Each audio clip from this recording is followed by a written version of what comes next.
The steps are same. Here the authentication method used is key pair. Private, those who have studied this cryptography, that is public private key pair we are using for the authentication. So other steps are same as that of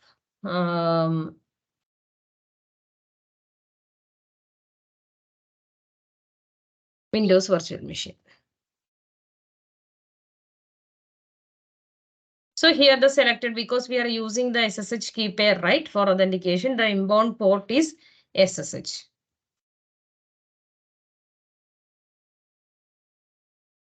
I have provided all the screenshot in the chat.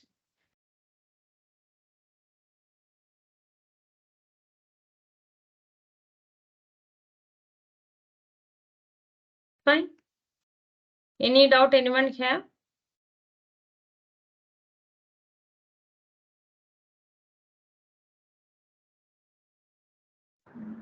Can you explain it back, because I was in the proceeding of this Outlook? Just share one more time, repetition. Shailaja ma'am, are you talking to me? Yeah, ma'am. To you, ma'am. I says I was ma'am. in the proceeding with Outlook. I was unable to move with the proceedings. Okay. You can able to connect, right? Now it's able to connect, ma'am. But I haven't proceeded with the steps which you have done. So I can't able to understand you, ma'am. So you Dinah, actually, ma'am is saying like repeat the procedure so they can perform. Okay, fine. So this is the procedure said that we can able to, we have go to home. Okay, we are going to create a virtual machine here. So I am clicking create a resource. The resource I am going to create is nothing but we are going to create a Linux virtual machine. Okay, so create a resource. Okay, create a resource, but directly that resource is provided here. So I am clicking the virtual machines. I am going to create a virtual machine. So the virtual machines already created are here, and the machines created by the participants are also listing up here. Okay. So 1 minute, I'm getting a call. 1 minute.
Dinah, you there?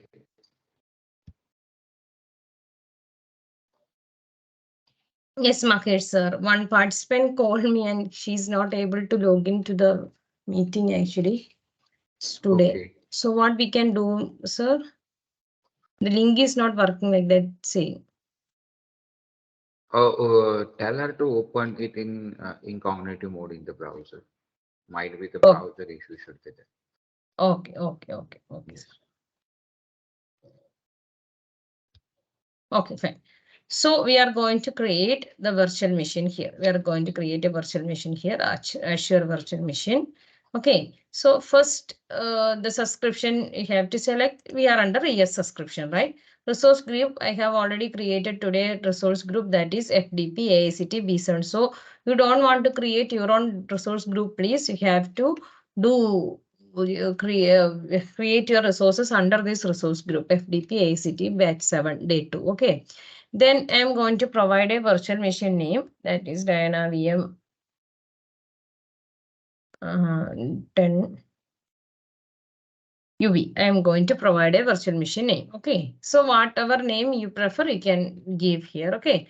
So region I am select is used US East US. Okay. Availability or And we options is provide our own name, ma'am. yes, ma'am. Sorry, ma'am. Ma'am, can you please repeat? Provided by you. Yes, ma'am. No, the name provided by you will be provided by us, or the name can be No. given by Oh, ourselves. name should Or be virtual unique, machine name. ma'am. Your name Virtual should be machine unique. names can be provided by ourselves. Yes, No, yes, no. you have to provide your yourself. You can't take the name provided by, actually, if I am creating previously, that should not be allowed actually. Actually, every virtual machine name should be unique. Okay, you have to provide your own name. Okay, same name can be taken for different virtual machines. Every virtual machine should be unique. Okay, ma'am. You have to provide your name. What name you prefer, you can provide it. It is case sensitive. We can't provide any capital letters or anything in the name. Should contain only small letters and numbers. Okay, ma'am. Shailaja, ma'am.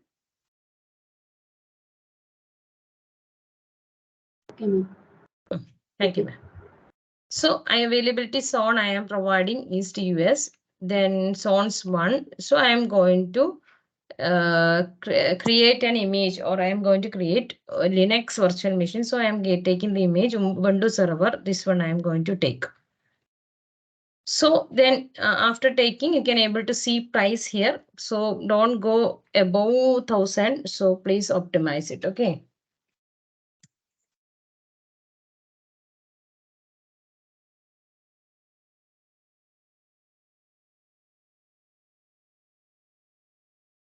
Ma'am, could you please repeat regarding the image? Image, this one I have selected Ubuntu server. Actually, we have, for creating the virtual machines, we have number of images here. Okay, you can select an image from here. So Ubuntu Pro is there, Ubuntu server is there. So a lot of images in Ubuntu server also, you can able to see a lot of images in Ubuntu server also. Okay. Okay. So here you can able to see. Okay. Yes, ma'am. Yes. Okay. So you can select the server unit. So you have to check for this. So the size, as yesterday we have chosen, you have to select the standard size, that is standard B1S. Okay, that which consists of one CPU and 1 GB of memory. Actually, this is the standard size. Then you can, cost will be 596.23 per month. That's it. Okay, so this is the specifications you need to provide. Okay, I'll put a screenshot in the chat.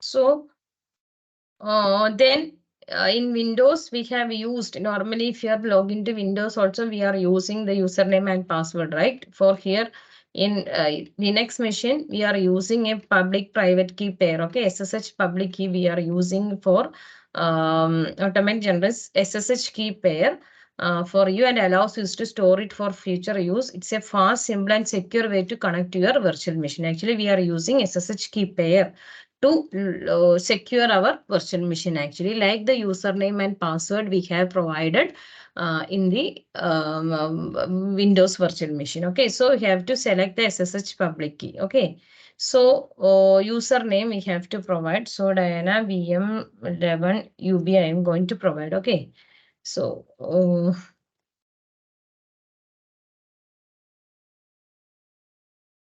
so generate new key pair, and we have to provide our own, that is your wish, like the virtual machine name, you can provide a key pair name to identify the key pair. In that name, it will be downloaded in your system. Okay, so this one you can able to provide here.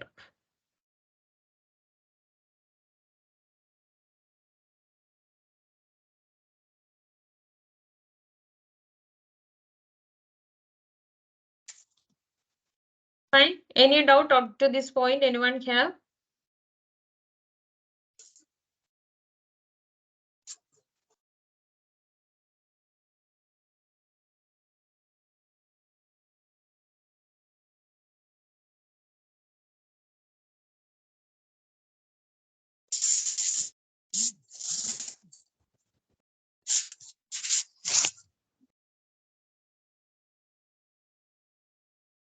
Thank you, thank you. So this one we have provided the selected port we are in, because we are using the SSH key pair for authentication. We have to select the port SSH.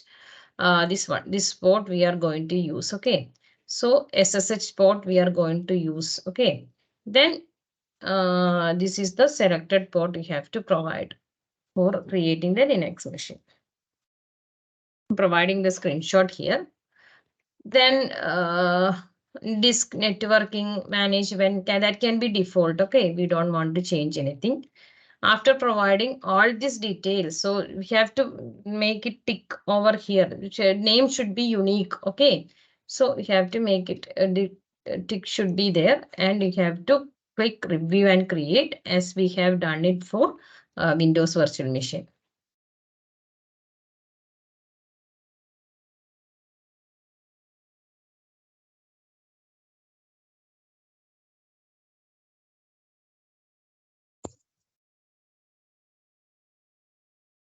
Something.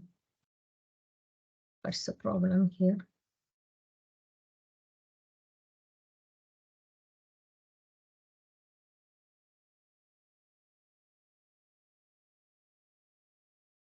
So I'm having some issue.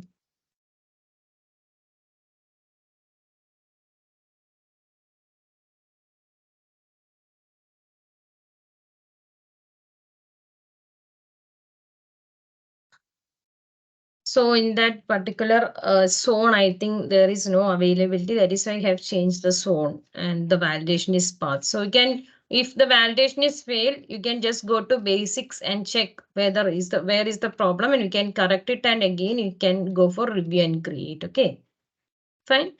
Once validation have passed, so you'll get a screen like this. Okay, once the validation have passed, you'll get a screen like this.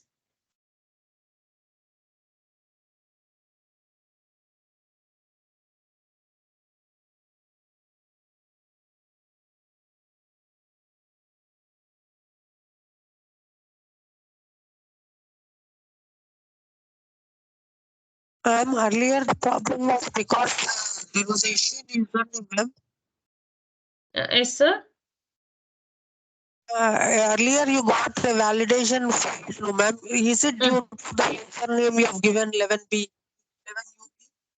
Actually, it was my issue was in the region. The availability was not there in the region, I think. So I have selected another region. I went back to basics and I have changed there it is showing a red in color. So I have changed the region and the validation have passed. You can also check where is the problem, and you can correct it and again review and create. You can provide.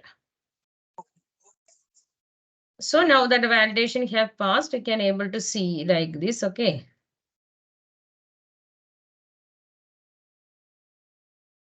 Okay, so after this, all the we can see the details about our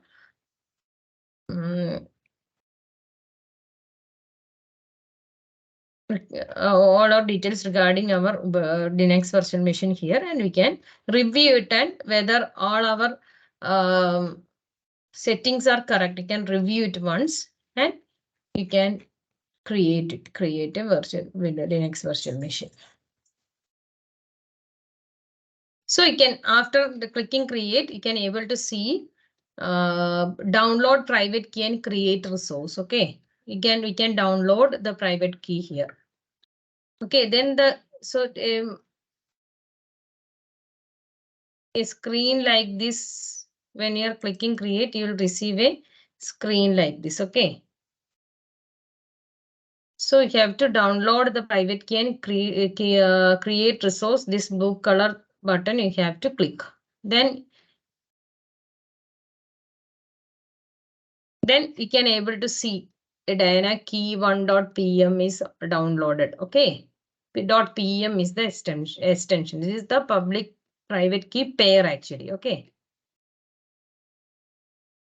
private key. This is the private key actually. So the deployment is in progress. Okay.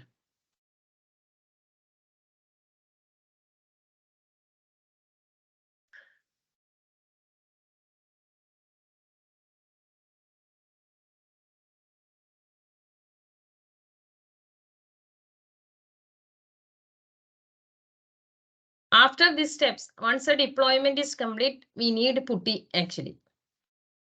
Nice.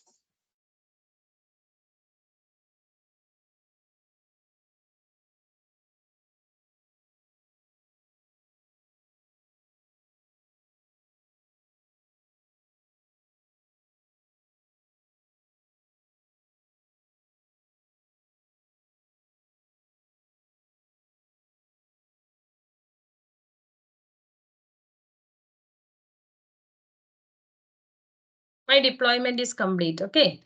So I'm going to my resource, go to my resource, whether I can see my public IP address that actually that is needed. Can I be able to see a public IP address, right? So we need this one actually. Okay. So I'm copying to clipboard. So this using this public IP address, we are going to connect to the Linux virtual machine. So next we have to go to putty. First we have to take putty gen actually for generating our private key. Okay. So what we need to do, once you have installed putty, you can able to see both putty and putty gen in your system. Okay.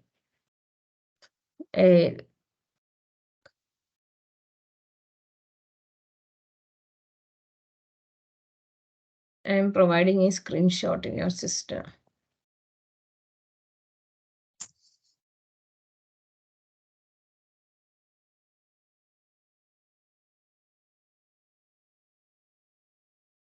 Yes, Anubama madam, it is correct.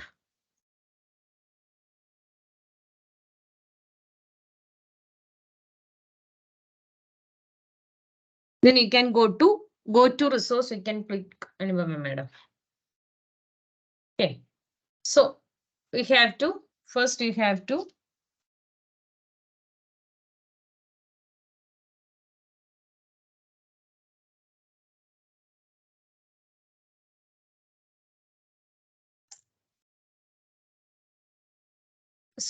search for putty gen. Okay, you can search for here putty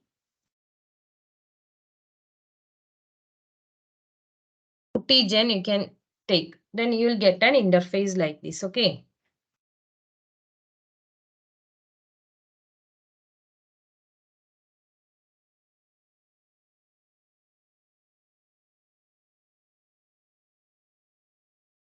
Okay, I hope all of you are able to take putty gen in your system, access putty gen.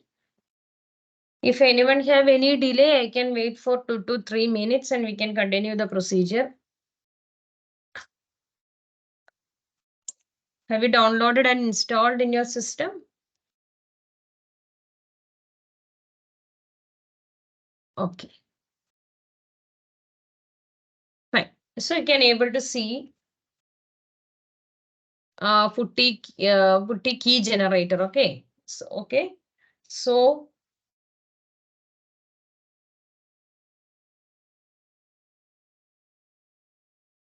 we have to load the key which we have downloaded from when we are creating the virtual machine. We have downloaded a key, right? Private key, right? So from that key, from private key file, we have to generate the key actually. Okay. So what we need to do is we have to load.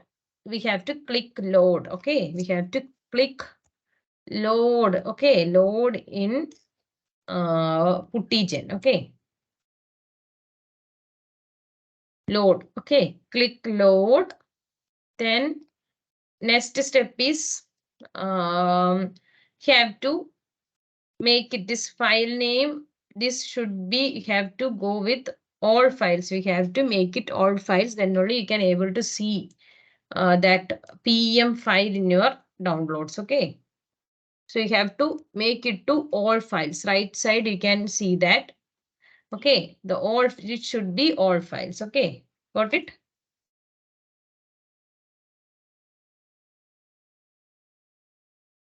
You have to change it to all files, then only you can able to see the downloaded PEM file. Okay.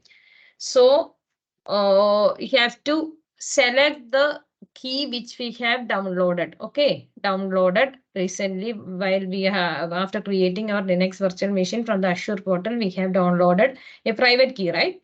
So select that PEM file from the downloads. Or if you have downloaded to desktop, that's fine. From anywhere you can go and select it and load. Okay. And click open. After selecting that one, click open.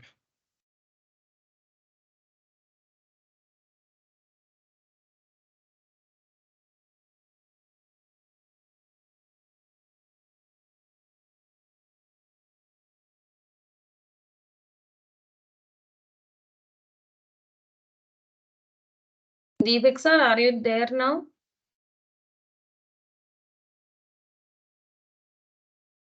Ma'am, so I have connected again. Okay, okay, okay. Sir.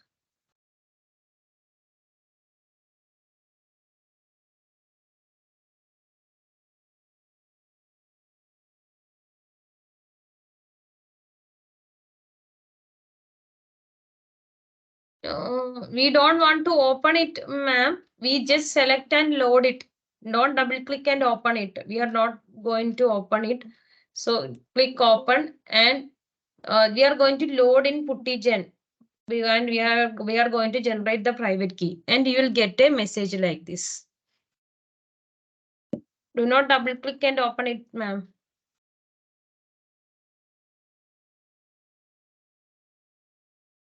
So after loading, you'll get a message like this. Any doubt anyone have?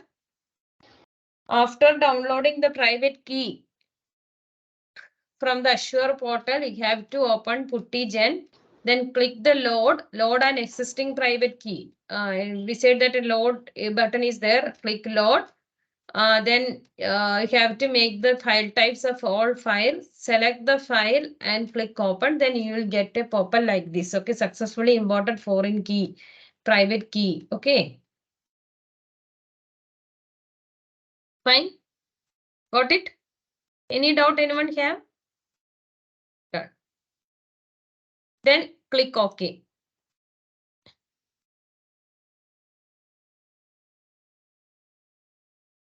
Okay, click OK. So we have selected and we have loaded our private key. Okay, PEM file here. Okay.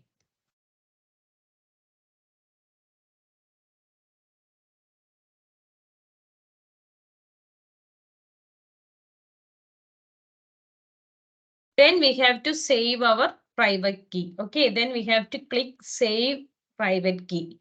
The type default is RSA. Okay, save private key. We have to click save private key and we are saving our private key and using that we are logging to our virtual machine. Okay.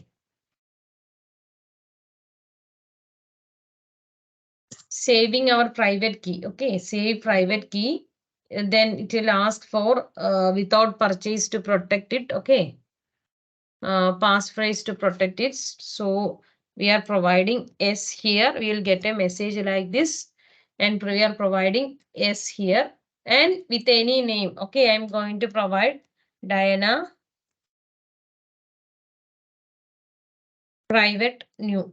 Okay, Diana private new I am providing and I am saving the file to downloads itself. Okay, save.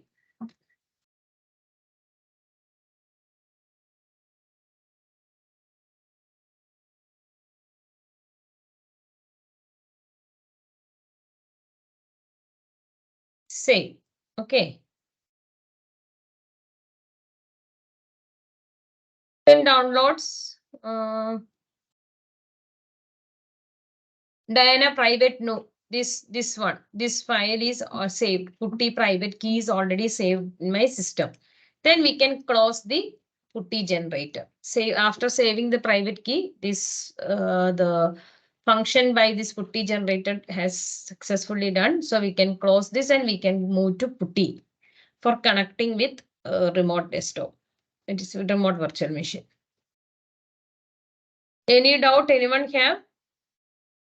So in downloads, I can able to see my private key, which I have saved now. Okay.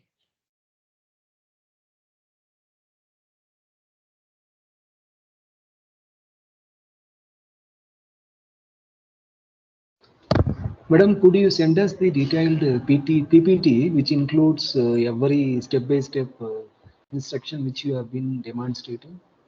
We have yesterday we have provided a PDF file, ma'am. Yes, The yesterday, PDF ma'am. files are. Yes, ma'am. Same We in got that this Linux virtual machine creation is there, sir. Fine, ma'am. Step by step Yeah, procedure ma'am, is but in there. the PDF, this putty gen installation was not there, ma'am. Installation is just download it and install it, ma'am. That's it. Yes, So- ma'am. There only we were stuck actually. Oh, Yeah, putty okay, was okay. not Oh, there, ma'am. Yes, right. Because Putty it was was not saying there. open the detail page, then there was no detail page. Yes, madam. okay. It is written directly detail page, but they are not given Yes. where to install, how to install, madam. That Exactly. Oh, so we'll include, update it and provide it today, step you, by ma'am. step. That putty, that Yes, ma'am. steps with the link also we'll provide from where you have to download putty and all.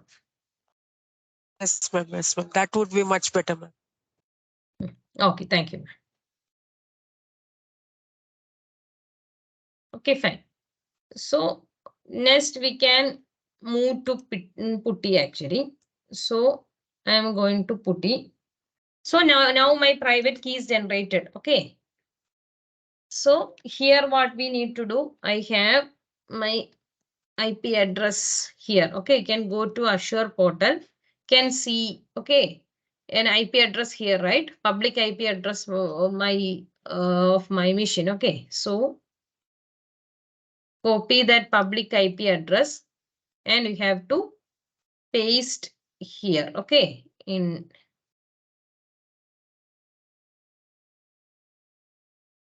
go to Azure portal to your virtual machine resource, and there we can see a public IP address. I will put a screenshot.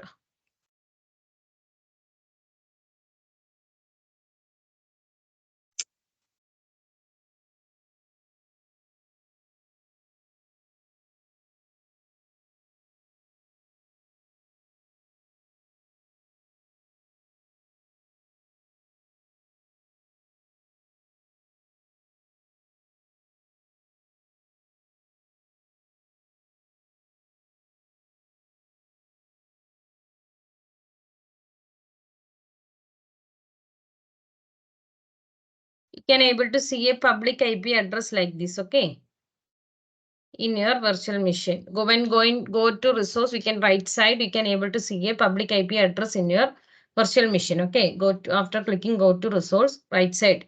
Okay, you can able to see a public IP address. Same IP address we have to use here. Okay, then connection types is SSH. Okay, then next step is after pasting the IP address here, the next step is to click, you can able to see an SSH here, right? This SSH.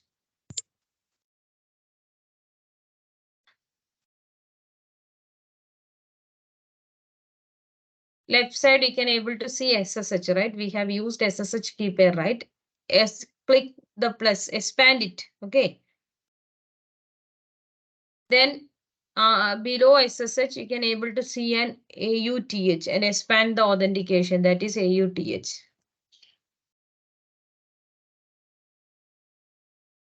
AUTH, expand it. There you can see credentials. Okay. I'm putting the screenshot here. Credentials here. Okay. Then click the credentials. Okay. Then we have to browse the private key generated here.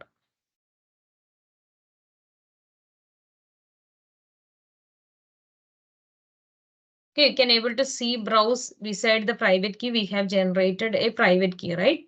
So browse the private key. This is Diana private. No, I have already created using the puttygen, right? So I have browsed here. Okay. Okay.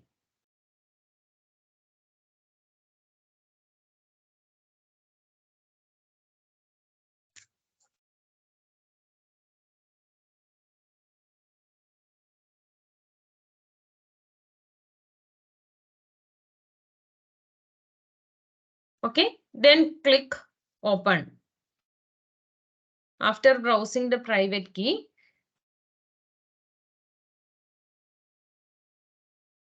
click open.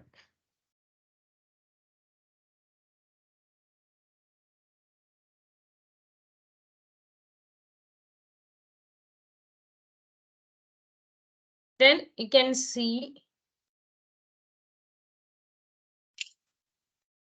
a window like this, accept it. That's it.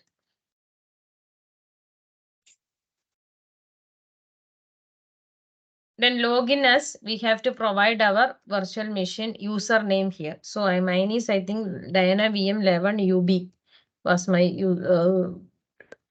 username I have provided for my virtual machine. Okay. So clicking enter. Authenticated the private key. Now my virtual machine is ready. You can see, right?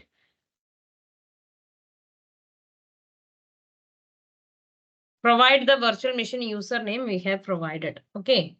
Have to provide here login as.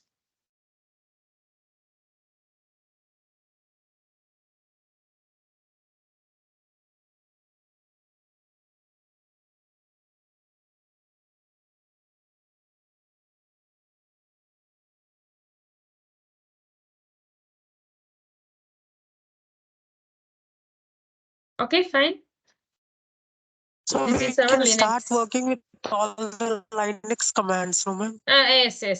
If yes, you can able to start working with the Linux commands. If you want to create a file, can use, for example, touch. I'm going to create a new file. Okay, file.txt. Okay. So I have created a new file. Okay. So if I need to write anything to that file, echo. This is new file. Okay. This is a Ma'am, file. before for creating you said launch, is it ma'am? Yes, sir. For creating the file, what is the command you have used, ma'am? Touch command, touch. Touch, okay, right.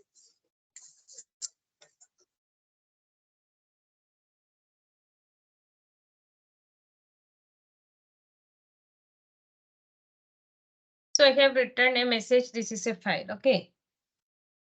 So if I need to see the content in the file, cat command can be used. That is file.txt.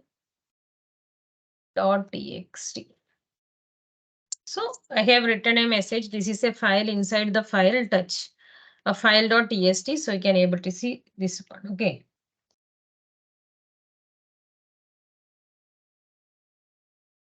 But VI editor also will work, ma'am. VI command. Yes, sir. Every Linux command will work here, sir.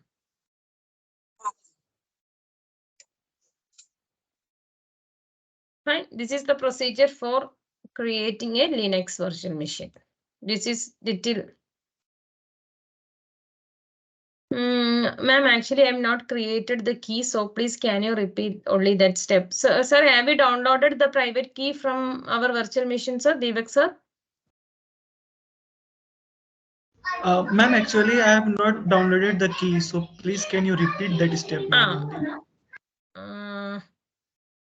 Yes, 1 minute. Going back. So,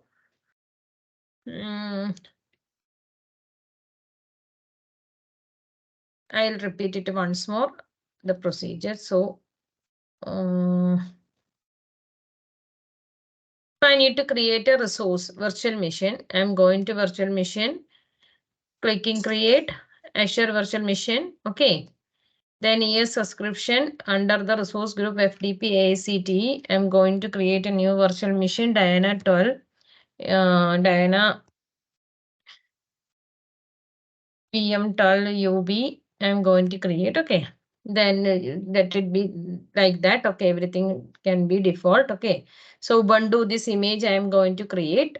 Then the size is standard 1 BS. I am using the authentication as SSH private key. Okay, then here I am using providing my username Diana VM13 UB. I am providing the username.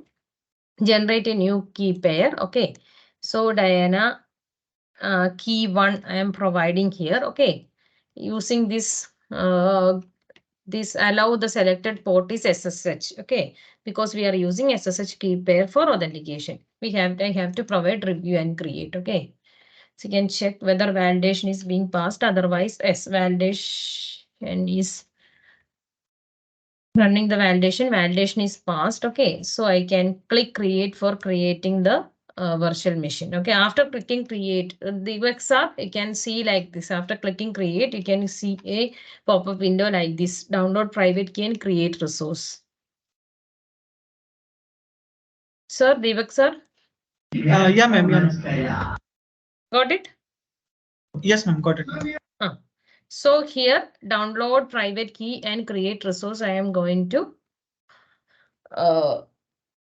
download. So Diana key 1.pm. Okay. So downloaded here. Diana key 1.pm downloaded here. Okay. Say after that, after downloading the key one, the deployment is in progress. Once the deployment is complete, we can go back to PuttyGen and Putty for generation. Logging to the remote desktop.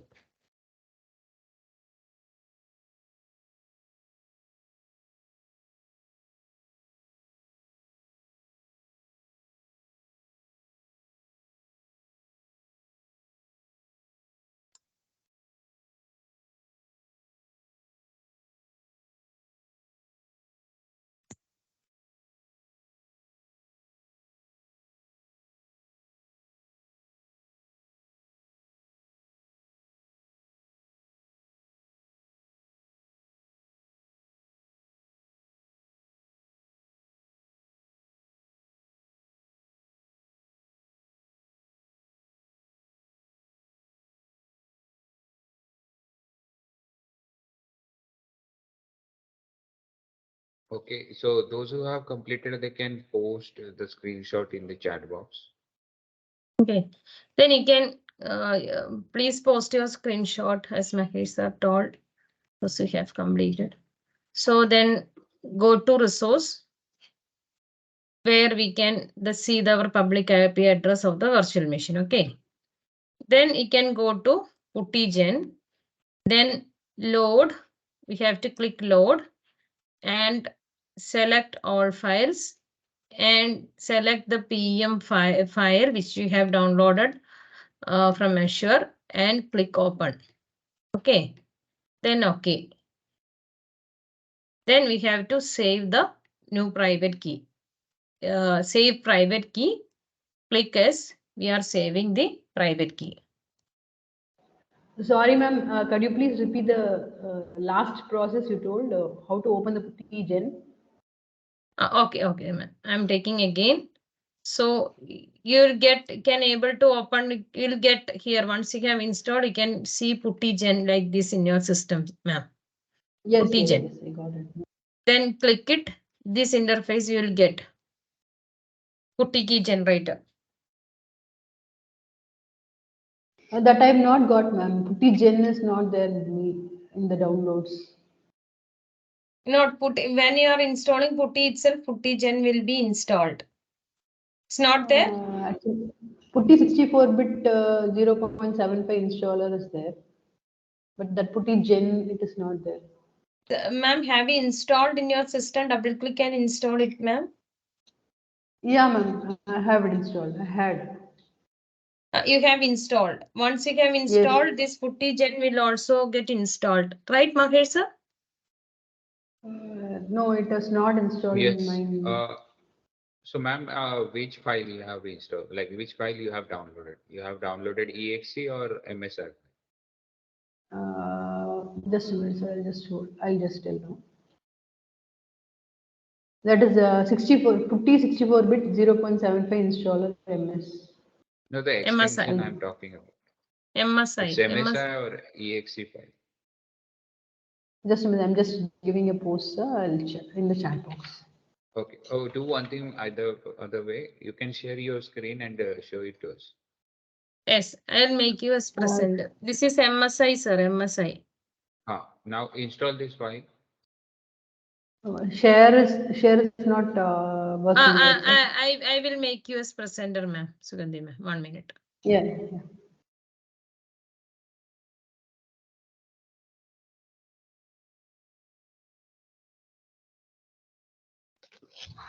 So now we can share, ma'am.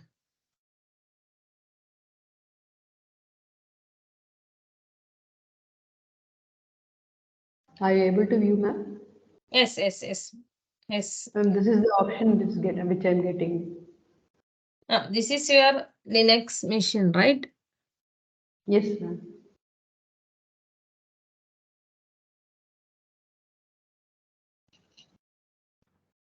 Open this Exactly. file of Putty. Go to the download This in the one. browser. In the browser? Yes. No, in the start menu. Start menu. Go to your system, ma'am. Putty. System. Yeah, that's what Putty Gen. Yes. Download, and what should I do, ma'am? Generate Ma'am. or load? Okay, you got the Putty Gen? Yeah, that's what Putty Gen key creator generator only it has come. Yes, that's it. Then I will explain, ma'am, then. Yes, It's ready, yeah, right? thank you. Okay. You can stop my sharing, ma'am. Thank you.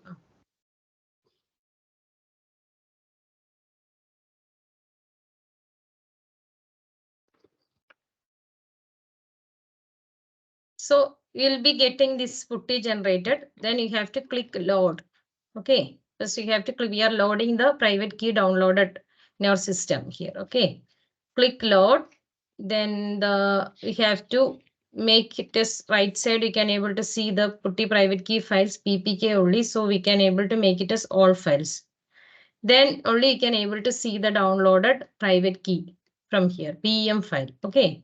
So click that PM file and open.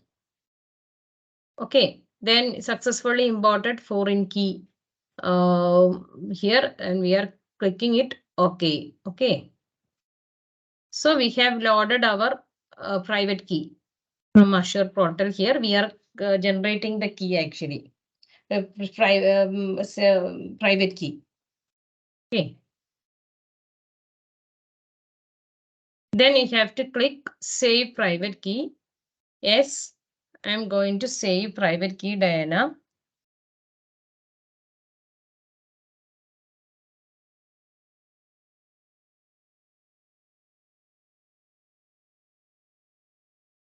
Diana private I am going to see, and I am saving the private key. Now in the downloads, you can see the private key like this, which I have saved now.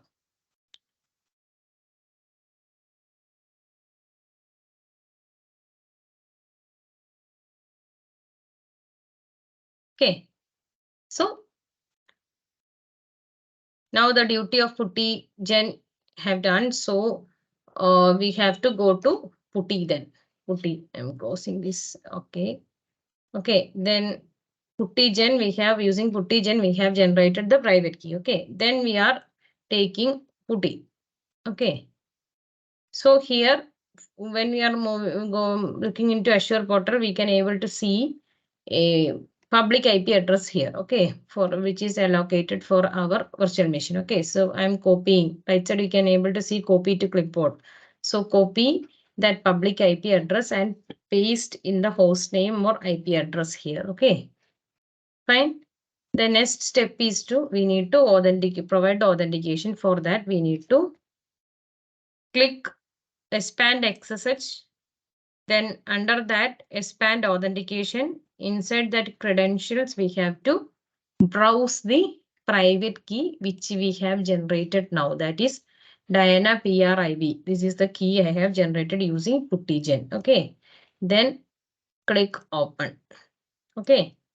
Then now the authentication has done. Okay. Fine. Any doubt? Then click open. Then you have to click accept.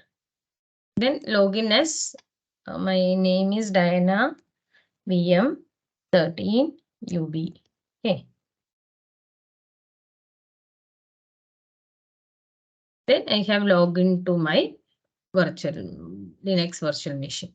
Okay, those who are done, please provide a screenshot in the chat.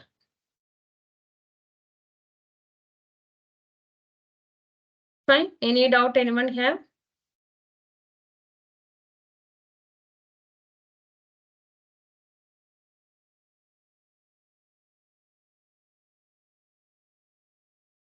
Any doubt?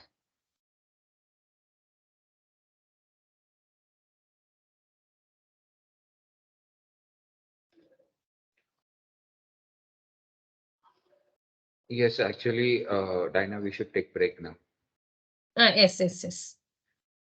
11:15, we can go for a break. Right, sir? 11:30, we'll yes. come back and we can start with the data warehouse.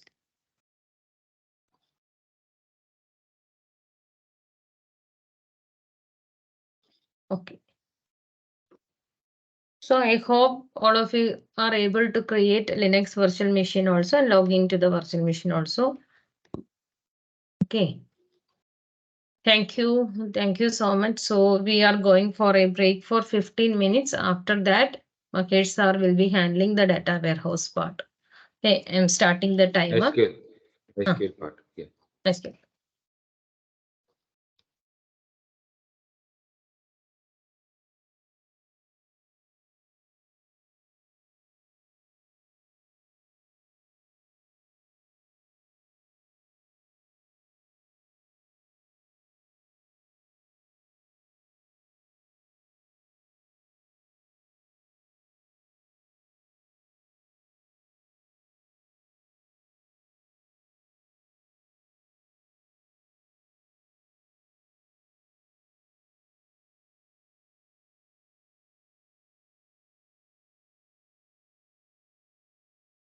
Thank you. You can go for a short break now.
Okay.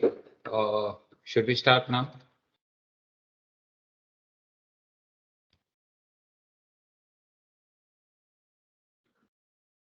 Am I audible to you all? Yes, Mahesh sir, you are audible. Yes, yes, yes. I think we should start now.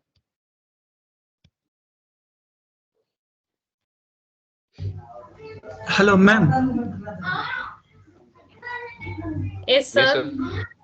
sir. Ma'am, actually, I am suffering from the problem where I have downloaded the key, but in download section there was not source in the key. So how can we Oh. choose that? Sir, actually, when you are down, after I'll just share my screen. 1 minute, Mahesh sir. So, oh, sir, you have to select actually when we are going taking putty gen and clicking load. Can you able to see my screen, sir? Yes. Deepak, Yes. Yes, sir? ma'am. Yes, ma'am. Then clicking ma'am. load, you are not able to see the key, right, sir? Here, you're saying this Yes, one, right, yes, sir? Yes, yes, you ma'am. I have am to, not. right side, you can see a drop down, right, sir? Here you have to select all files. Okay. Then you can able to see the key. Just check, sir. Okay. All files. Got it, sir? Yes, ma'am. Just I am doing. Excuse me, ma'am. And will we need to paste the public keys that we have to take the No, public no, IP only and then private key. paste it in Puttigen? No, only private key. Only we are downloading our private key and using that private key, we are logging into the system. That's Madam, like a user password. Where do we get this drop down, ma'am? SSH expand, you said we will get authorization, then credentials. Yes. It's not getting. Where can we find, ma'am? So here, when we are taking putty, here you can see SSH. Left side, category, below category, SSH. Oh, Then auth, authentication, then credentials. Click credentials. Here you have to browse the private key. That's it.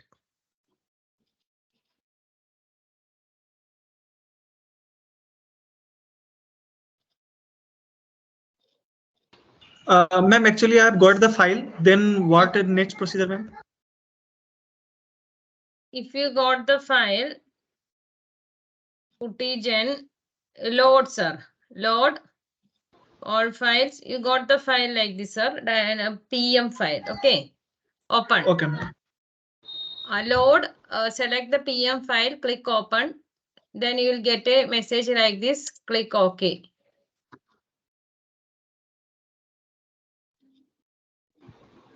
Yes, ma'am. Then save private key. Okay, ma'am. Then a message will get like this. Click S, and you can save the private key in the name you need.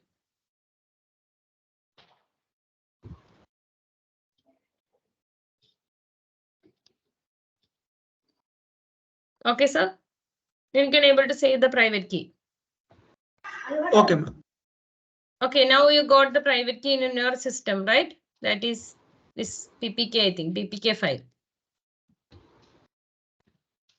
Right? Then you have to take the now puttigen function is completed. So we have to go to putty and you have to paste the, here you can see a public IP address when we are creating a resource, okay, of Linux virtual machine. So copy the public IP address from here, take putty and we have to paste the public IP address here. Okay, Deepak sir? Yeah, ma'am. Yeah. Then go to this under category, you can see SSH. Then you can see authentication, you can see credentials. Expand SSH, expand authentication, you have to select credentials. Okay, click credentials and browse the private key, which we have saved now. Private key we have saved in our system, generated using puttigen, and we have saved in our system, right, sir? Yes, ma'am. I have selected this. browse the private key which we have saved and open. Click open and again click open. That's it. The private key will be PPK file. Okay. Click open. Then you can log into the virtual machine with the name you have provided when you were creating the VM virtual machine. Okay. So my virtual machine name is Diana VM 13 UB, I think, UB. Logging with the username I have provided. We have validated our private key using putty, right? And we are logging into our virtual machine. Now we are in our virtual machine, Linux virtual machine. We can use every Linux commands here. Got it, sir? Yes, ma'am. Okay. Sorry, ma'am. Still, I'm unable to follow. I'm unable to locate. Excuse me, ma'am. Yes, yes. Actually, I'm unable to locate this. Everything I've done, downloaded everything, but I'm unable to locate the last 2 to 3 steps I'm missing. Last 2 to 3 steps I'm missing. I'm unable to track it, ma'am. You asked to copy this IP address and put it where, ma'am? That is that one. From that I want, ma'am. Okay, okay. So copy the this IP address and keep it there. This one you have done, right, ma'am? No, I'm not done, ma'am. I have to copy this IP address. Next, what should I do, ma'am? Whether have you copied the IP address from the resource virtual machine? Yes, yeah. Yes, then take putty, not putty gen. Take open putty. This one, putty. It is not there, ma'am. It is not here. Putty is not there. Putty only we are installing. No. With that only putty gen is installed. No, there's no name called putty. Can you please search as such like this? P capital, U small letter, TTY capital. Yeah, I'll check. PU. U only small letter, rest everything capital. Excuse me, ma'am. After using the private key. Yeah, got it. Got it. Got it, ma'am. Ma'am, who was asking? Ma'am, after we select credentials, you're browsing. No, ma'am. We are selecting the private key. Yes, ma'am. After that, there are 2 options there for authentication purpose that we need not do. After browsing, what we need to do, ma'am? 1 minute, I am showing. So once you have copied the public address, go to putty. Okay, this is putty. Paste the public IP address there. Then ma'am was asking about this SSH, right? We have to paste, ma'am, public address. This host name inside putty, host name in bracket or IP address you can see, right? In putty, not putty gen, in putty.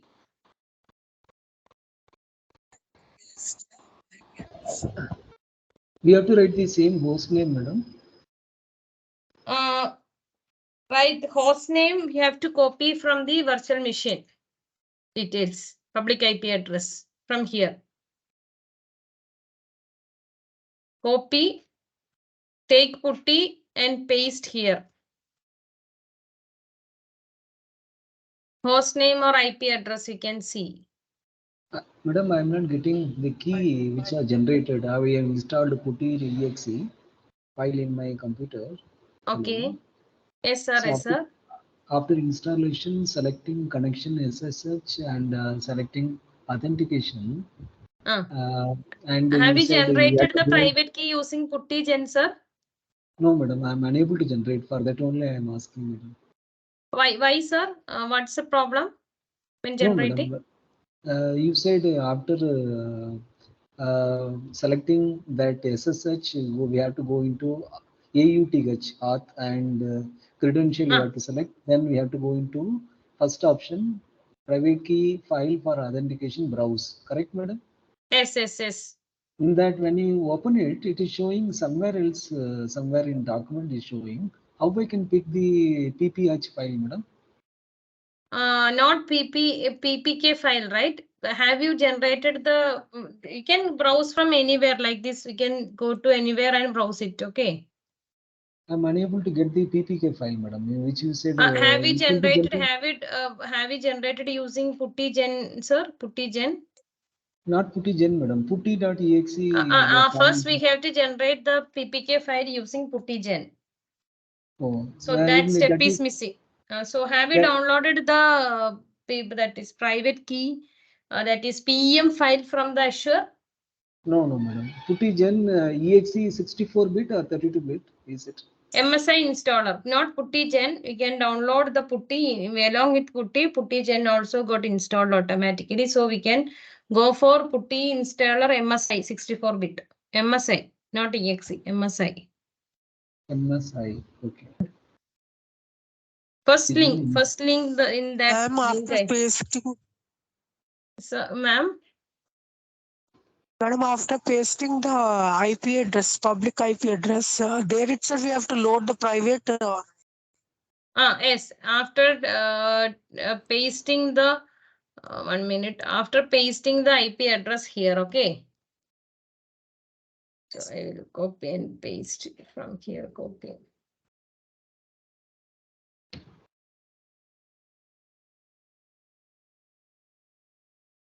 After pasting the IP address, left side you can see SSH, right? Then below that expand authentication, click credentials. This credentials, okay. Then browse.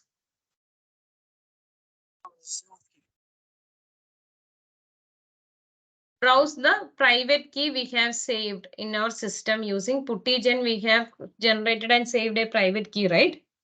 Just browse that private Yes, key file for authentication. That's it.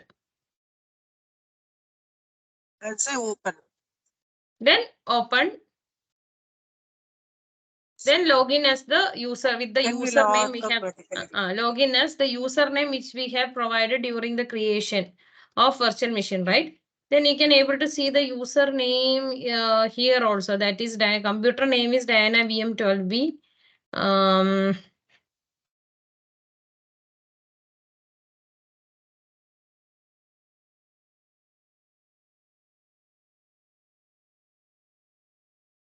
This one, this virtual machine name. This is virtual machine name. Username is Diana VM13B I have provided.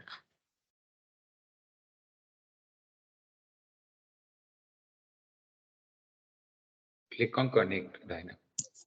Oh, Over there you connect. will Oh, get it. when connect, we can able to see. Okay. Yes. Then when we are connecting, clicking connect, you can able to see admin username here and public IP address also here. Okay. Ma'am, I've shared a. Madam, after shared in getting chat. I got the login, ma'am. Putty login. Login as After with your getting username. login, there itself. Username is my VM username. VM username. That the same we have to use. The same we have to use.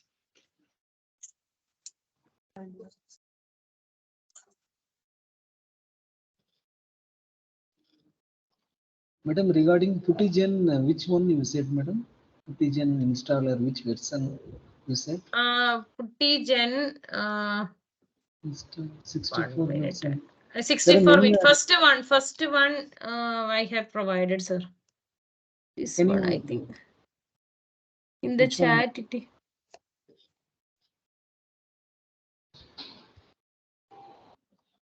When you browse it, it is showing plenty of things, madam. So which one will be the right one?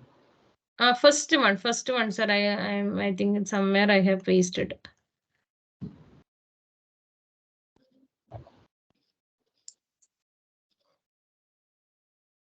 Whether you got the link I have provided, sir?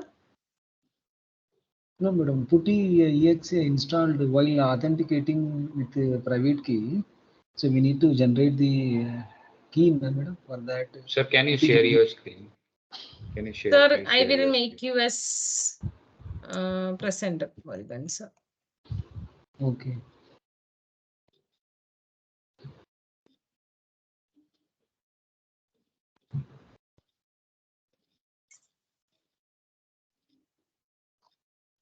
I think you can now present, sir, your screen. Madam, my question is not that, madam. My question, while authenticating, you said about Puttigen need to generate and that exe file or something you said. Puttigen, I'm unable to get the key. madam. Then you have to select the all files, sir. All files option in the right side. If you are able to share your screen, we'll guide you, sir. You can share your screen now. You are a presenter now. Okay.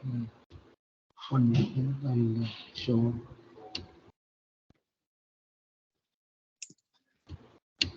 And to generate private key, we have to use Puttigen. Generate the private key. Yeah, that So for that faculty, only. Here generally we what use is happening Puttigen here? and to paste the public key, Putty. Puttigen, which version, madam? There are many I have shown. Can you share your screen, sir? First one you can choose. MSI installer for 64-bit. One I'll show the screenshot. 1 minute. I will provide the link and screenshot. Okay.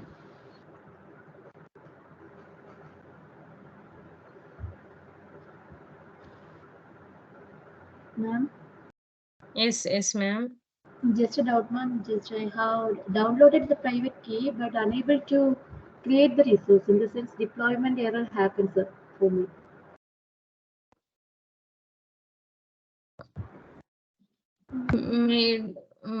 You have downloaded the private key or generated the private key using Yeah. the Puttigen. Not Puttigen. Downloaded from the The Azure. Puttigen, yeah, sure. I have provided, Murugan sir, I have provided the link. I will share my screen 1 minute. Okay, madam.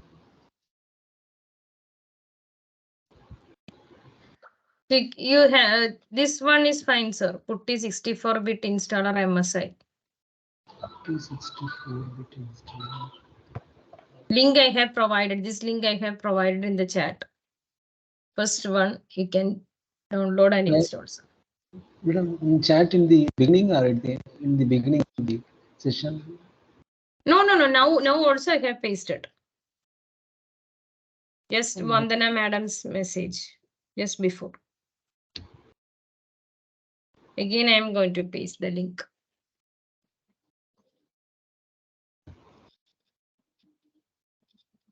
In that X86 MSI, which one I have to select, madam? There are 4 First, are there. yes, 64-bit x86. Yeah, okay. I am pasting the screenshot. Which one you have to choose?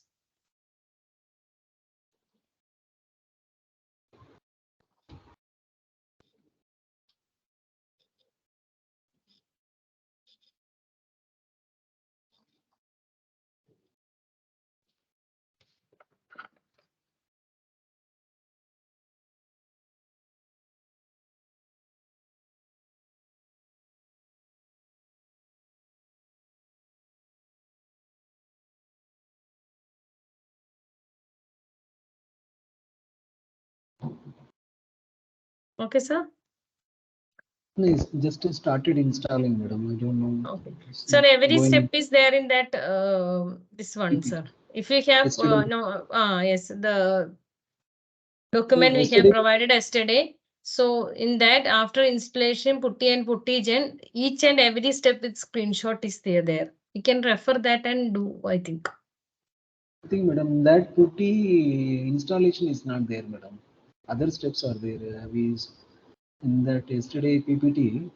It is written. Putty installation is just download and install because some systems having Putty already, right? So that's why we haven't mentioned it separately. So you can once you have installed Putty, all the steps are in detail explained there. Okay. Ma'am, first we need to create public key or private key, ma'am. Any order will do. No, only we need to create private key because we are using our private key for authentication. We are downloading private key and we That's have, authentic, we are using our private key. but we need to for- paste our public key, no, ma'am. No. We are using Paste our IP address in putty. yes. Public IP address we are using in this one. So In So- putty. So that process first or generation of private key first, ma'am. first generation of private key using puttygen generate the private key first.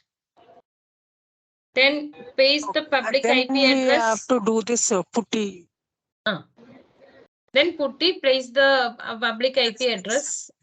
Then use the private key for authentication and logging to the virtual machine. That's it.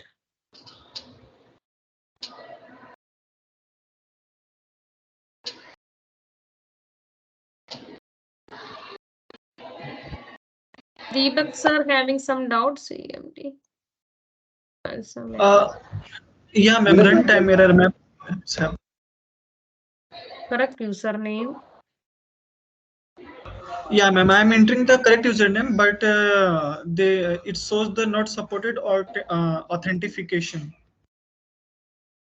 Authentication. I don't know if you have provided the correct username. It will be no. I think you have provided the virtual machine name itself, right? You have to provide the username, that is admin name. You can see here after clicking connect. You can see here. Yes, ma'am. Admin username. Two names are there. One is our virtual machine name and other one is our username. You have to provide the username there, not the virtual machine name.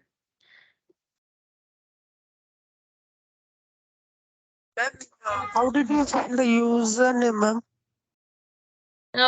If after clicking the connect, you can see the username like this.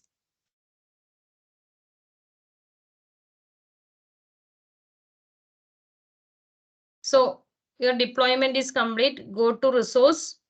Then here you can, after going to resource, you can see a connect button here, right? Connect.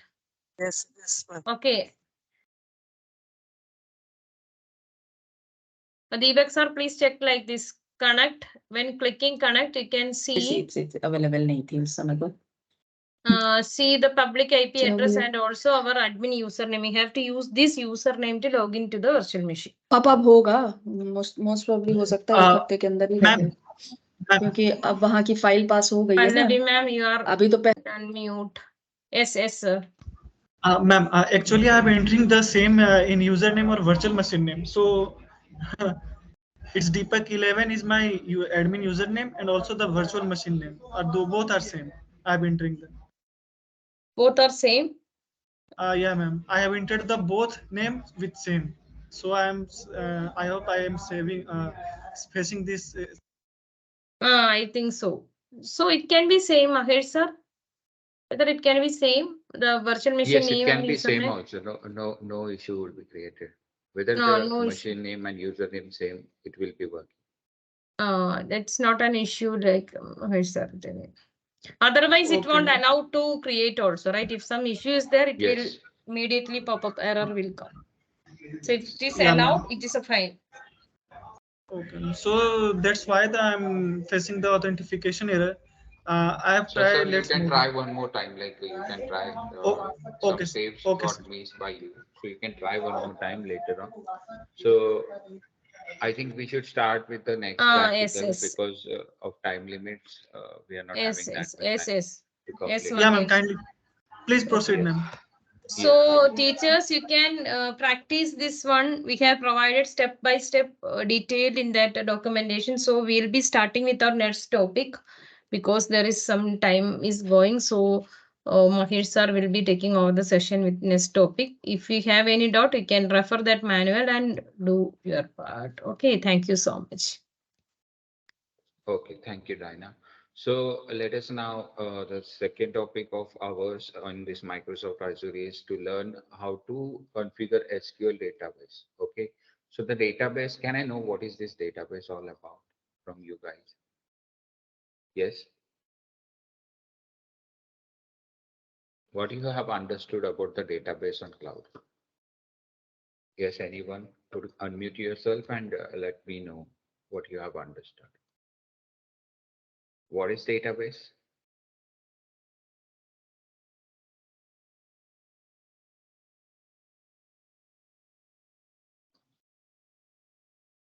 Yes, faculty.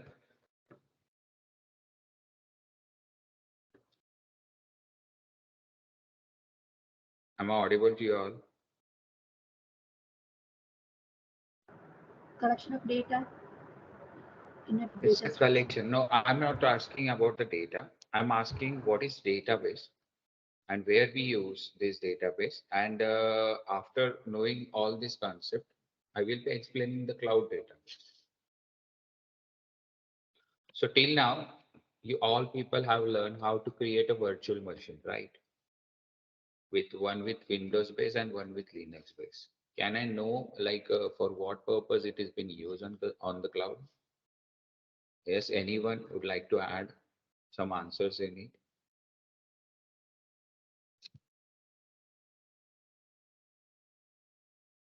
Like we have learned how to create a virtual machine, but what is the purpose of creating virtual machine on cloud?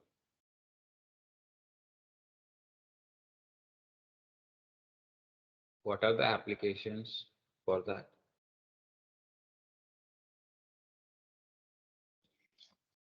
So for for public and hybrid environment, it's provided for store the data electronically. Like what, sir? Can you just elaborate more to me or to all of us? Sir, because the database are the collection of the data and the lots of arrays. So in virtual machine learning, the in cloud terms, we can use the data which was stored, and we can use it throughout from anywhere. Okay. So see, what is this virtual machine exactly? What is the concept of virtual machine? So before this cloud computing, what we used to do, so we all know like we are setting some servers, right? We know the server concepts, manual servers we used to set up, and on that server, what we used to do, we used to store our all data, right, in the form of a database, right? And with the help of some applications, we will be accessing that data, and with the help of some network, we can connect to that server. Yes. So the same thing is happening here also. So where you are creating your virtual machine and you're storing some kind of data or some kind of web application or some kind of application on that, and you are accessing that application on that server. Okay, so this is the one of the use which you can make it for virtual machine. Like you can host any kind of website on it. You can run machine learning codes. You can do whatever things you are doing on the local servers. Okay, the same way you can do it in virtual machine. But the advantage of using virtual machine instead of using this local server is what? Like in virtual machine, the thing will be going with as pay as go. Okay, so whatever you will be demanding, you will be needed to pay for that only. So other part you don't need to pay it, right? But when you move to this traditional server, local server, which we called as, so where we need to configure that server first. For maintaining that server, we need to hire some employee or some person who can manage those server. And the second headache of maintaining those server is we need to update the software license and all those stuffs on the yearly basis, right? So all those costing also get increases, and then after we just move to this local server, and we just do the operations. So we are somehow getting misdirection with those with our goal actually, right? With this local server. So in virtual machine, what the things are happening, all the things related to the infrastructure, related to the network, related to the software updates, all the things will be taken care by this cloud computing. Okay, which is called as Microsoft Azure. Like Microsoft Azure is the one company Like Microsoft Azure, we are having different types of company, like AWS is there, IBM is there, Salesforce is there. So a lot of companies are there, but those companies are taking care of all the infrastructure, and they, whatever things we are needed, we will be using those infrastructure and we will be paying for that only. So this is the major advantage where you can configure your virtual machine and you can do the larger amount of operations on that virtual machine. So the first use I have explained to you. The second use, you can make it for a development also. Like in a company, if you are working with a Windows based OS, okay, and your employees are working in this environment of Windows only. But if let us take an example, if any scenario happens in such case, like any one of the client have provided one have given you one project with Linux based OS, which can be performed on only Linux environment. At that time, whether it is possible to change this Windows OS to Linux OS, yes, we can do it, right? But for changing this Linux to Windows to Linux, do we require some economic things also, right? Do we, because we can't remove those license copy from our computer. Why so? Because we have purchased that. So the Linux based OS, and we need to perform this Linux based operations, and we need to deliver our projects to our client. So what we can do, either we are having two options. We can go to the shop, we can buy some Linux based machine, or we can just buy this Linux based softwares, and we will be installing and we will be doing operations on that basis. And the second thing, what I can do, I can go to this cloud computing environment, and where I can will be configuring some virtual machine with Linux environment, and I will be telling my employee to work on that virtual machine. So those are the uses you can do on the virtual machine. So those are the applications, like lot of applications are there where you can use this virtual machine. And this is all about the virtual machine. Now let us move to this SQL database. Okay. So this is the dashboard. Let me introduce about this dashboard first to you all, like whatever things you will be getting in this dashboard. Okay. So in this left hand corner, you will be getting these three lines. Okay. Where you will be getting some menu part. Okay. Suppose I want to see what is my resources, which what are the resources this Microsoft is giving to us. So what I will be doing, I will be going into this menu part, and I will be choosing this option as all services. Okay, where I can find the list of services where this Microsoft Azure is providing to me. So why I have choose this Microsoft Azure? Because the list of resources which has been supported by this cloud computing company is compared to other companies more. Okay, so that is the reason why we have chosen this Microsoft Azure only, and it is the one of the toppest cloud computing company where numbers of people are using the same thing. Okay, because it is having larger amount of community also. So all the related stuffs. So here you can see the list is there according to the categories. So if I am having AI and ML job, so I can see, I can click on here, and I can find the resources which is available for me for doing this AI and ML job. If I want to do analytics work, okay, so I can click on analytic, I can find the resources which will be needed for analysis.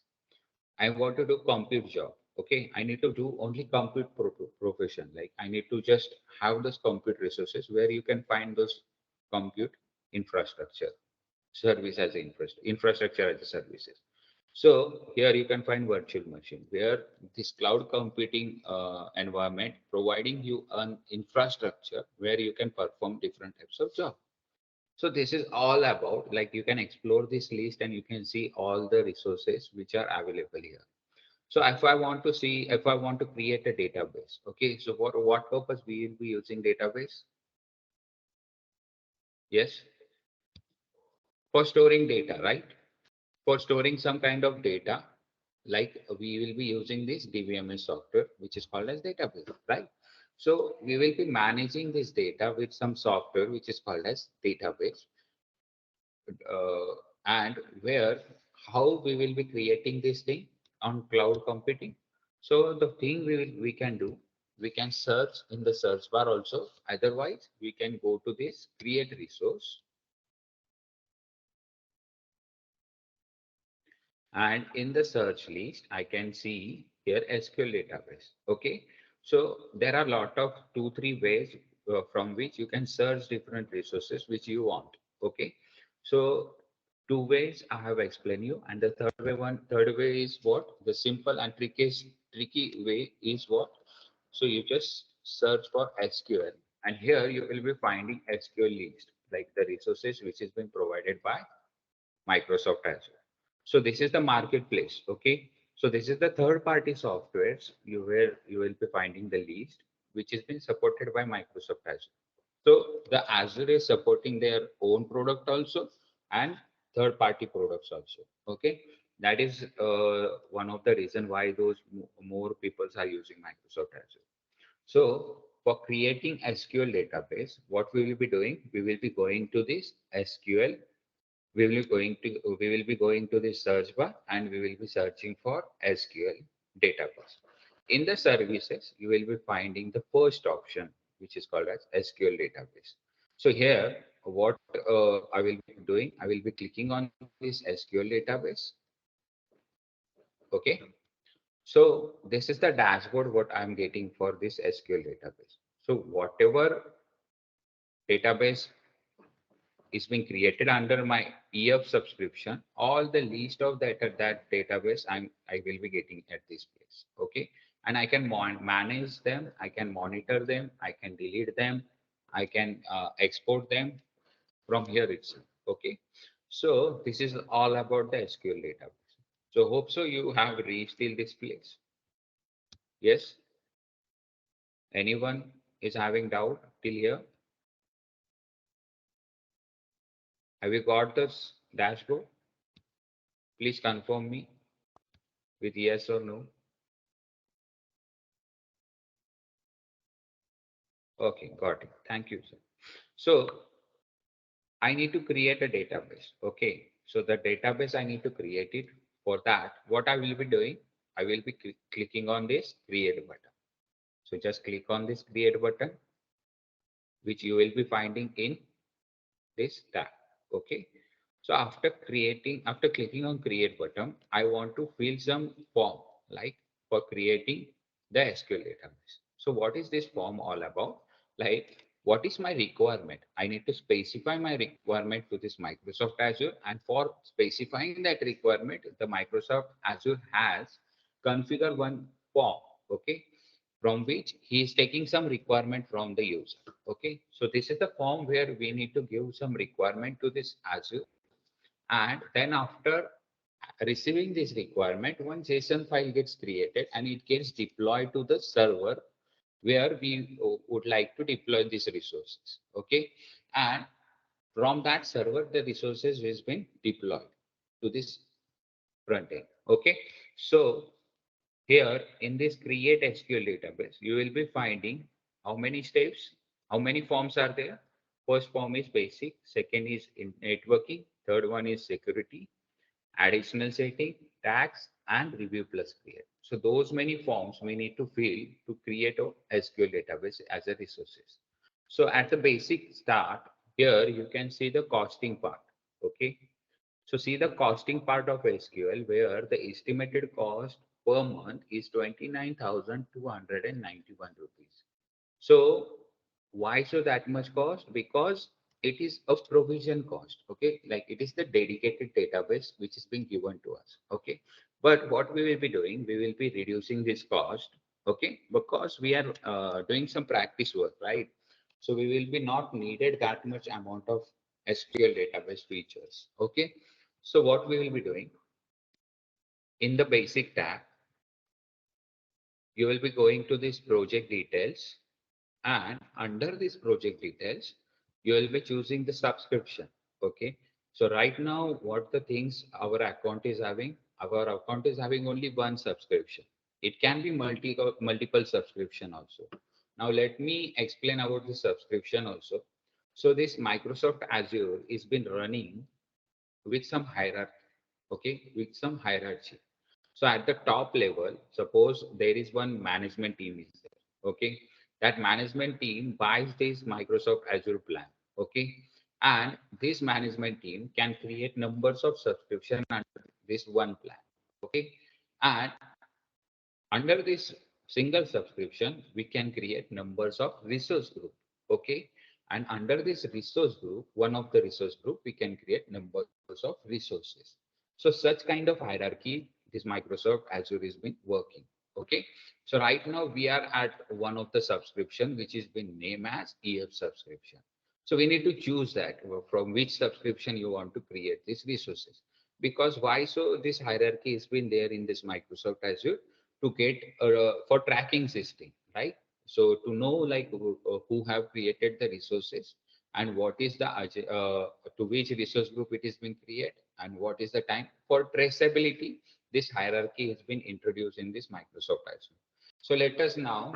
So I can see with the help of this hierarchy, I can see each and everything which has been happening in this Microsoft Azure, like whatever resources you are creating under this subscription.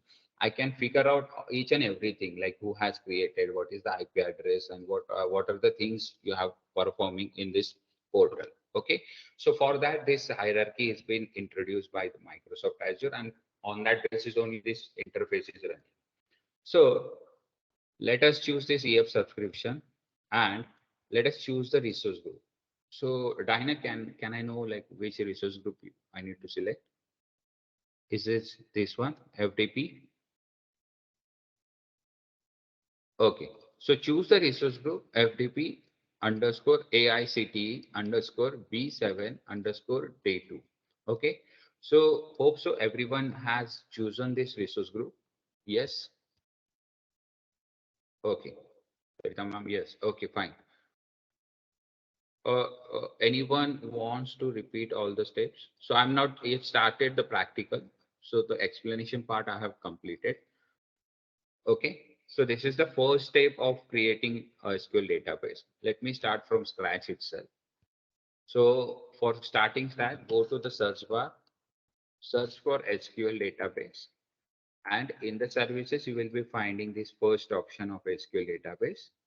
Then this page will be getting open where if you want to create a new SQL database, then you need to go to this create button, plus create button. Click on this plus create button, and then after you will be coming to this form. So those are the steps we have followed till now. And in this resource group, we will be selecting this FDP AICTE V7 day 2. Okay. Now let us come to the next step where we will be writing some or we will be giving some information about our data SQL database. Okay, so here you will be finding option of database details. Okay, where you need to configure or you need to give name to your database, like what name you want to give to your database. So for now you can give any name. Okay, you can give your name also, you can give any application name also, so any name you can give it to your database. So let us, I gave my name only. I gave a database name with Mahesh123. Okay. So remember, always remember one thing. For configuring each and every resources, the Azure will be asking to give some name, right? For what purpose? For identification of that resource. Okay. So always remember the name and the username password you will be giving to any resources. You should remember that one.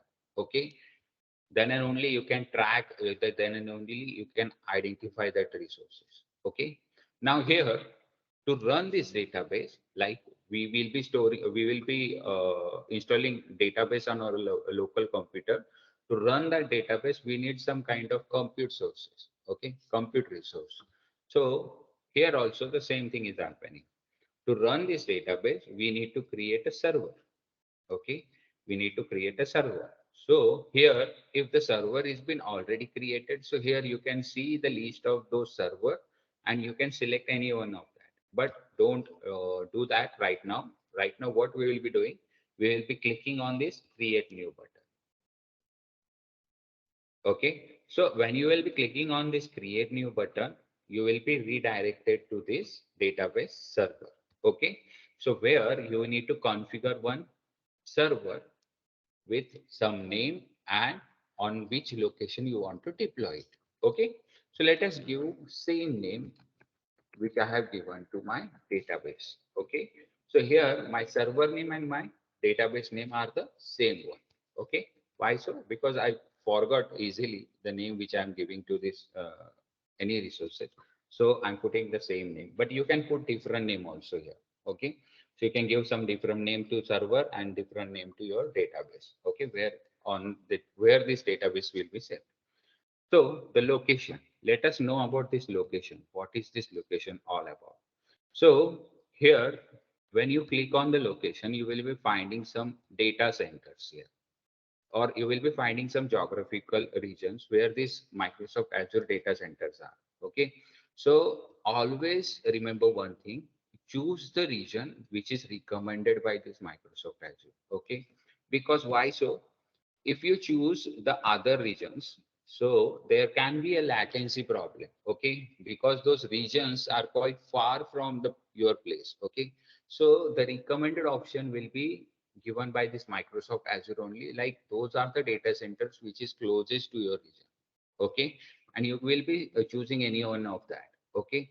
So if you choose, let us choose this East US only, and I choose this East US. So the latency or the data fetching which will be done from this East US to my place will be more faster.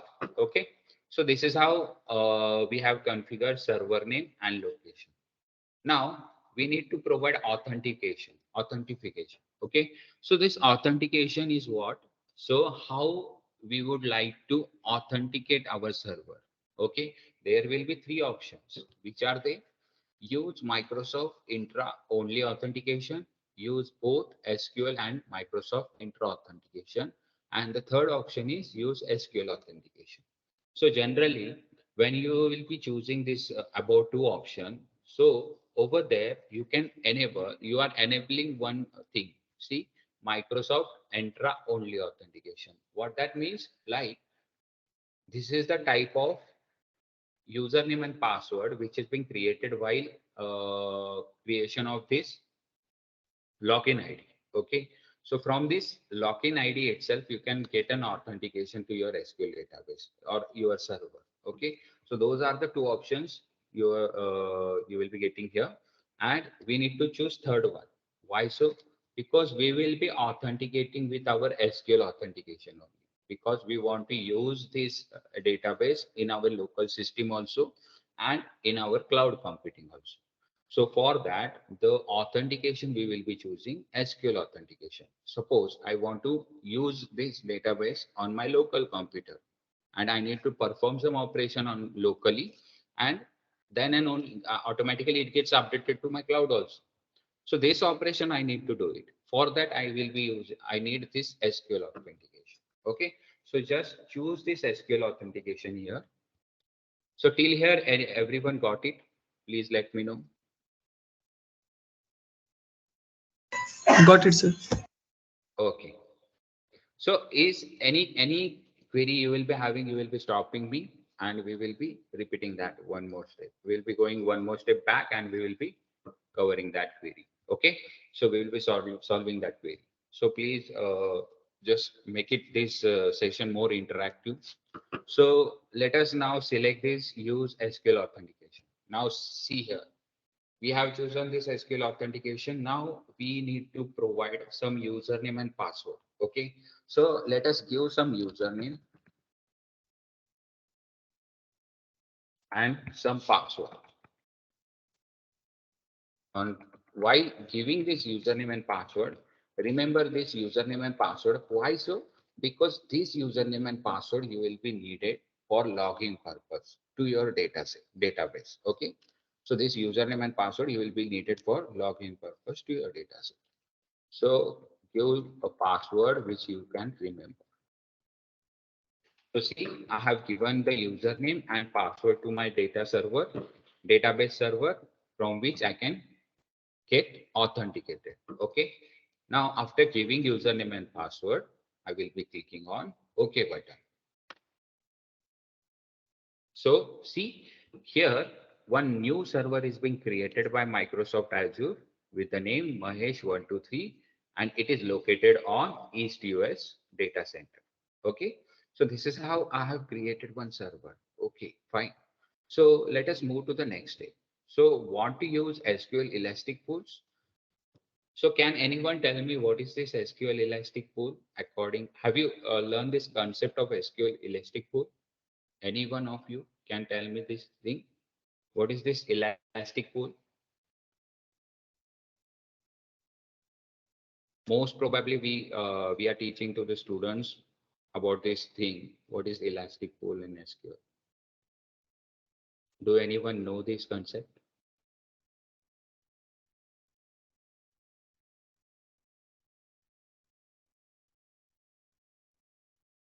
Yes. Okay. So this Elastic Pool is the concept where how this Elastic Pool, how it is being used for cost effectiveness. Actually, in very simple word, I can tell you. If you want to figure out what the things are here, you can go to this I button and you can read the description part, from which you can come to know like what is this question is all about. Okay. So here you can see, you can read this thing. Elastic Pools provides a simple and cost-effective solution for managing the performance of multiple databases within the fixed budget. Okay. And Elastic Pool provides a compute and storage resources that are shared between all the database. It contains the database within the pool only use resources they need. Okay, so in very short, and it is very big actually to read. So let me explain it in my words only. So what is this Elastic Pool? Actually, suppose here we have created one database. Okay, the same like that we have created multiple database on one single server. Okay, to run those multiple database, whether we will be needed some compute resources or not. Okay, that we are configuring here. Okay, so if I choose this S option, okay, according to my data, the compute resources will be also scale up. Okay, so this is the option for scaling your database server. Okay, so right now there is no need of choosing this Elastic Pool, so I will be choosing no option. Okay, so how the workload environment of your database will be? So it will be either production or it will be either development, like I have explained you, like the Excuse me, sir. database. Yes. Sir, when you talk about the Elastic database, this SQL Elastic Pool, will it support multiple databases, different types of databases? Yes, ma'am. So actually the database, it will not support the different types of database. It will support SQL database only, because we are configuring SQL database server, right? But the scaling part is there now for that database. You can anytime scale up or anytime Probably it scale down. will, the more user, it will support a huge number of users. Yes, yes, yes. That is the point actually. So the scaling part is there now, where Excuse me, sir. scale. Yes. Sir, sir, if we use MongoDB, then MongoDB is also having those features are also there. So right now we are okay, doing with okay. SQL database with Microsoft. The same resources you will be getting with MongoDB also, MySQL also, but you need to create that resources differently. So you Okay, sir. can't implant that MongoDB database in your SQL database like the way you can't do with MySQL with MongoDB. So that is not possible. The same way here is the scenario. So we use only MySQL database. Oh, no, this is not MySQL. This is MS SQL database, Microsoft SQL Server. Okay, okay, sir. You know this thing, right? MySQL and MS SQL. The SQL Server, which has been developed by Microsoft, and the SQL servers, which has been developed by some other company, which is called MySQL, and it is open source, and it is also open source, but some of the features are paid here. Okay, so this is the difference of Elastic Pool and all the things. Now let us do one thing. Choose this development mode. Okay, so what is this development and production mode environment? Suppose this database is being used by some for the purpose of development. So for that, the environment will be created by Microsoft Azure for this database. And if the environment is used for production, what is production means now? So if we want to deploy this application, if we want to deploy application to this database, that's it. And we want to run this application with some compute services. Like there can be cluster compute services, Kubernetes, all those concepts will be getting applied to this. So like CPU, there is one more concept is there, which is called as GPU. Do you know the difference between CPU and GPU? Yes, yes, Anupama ma'am, the recordings will Graphic processing. Yes, any one of you. What is CPU and GPU?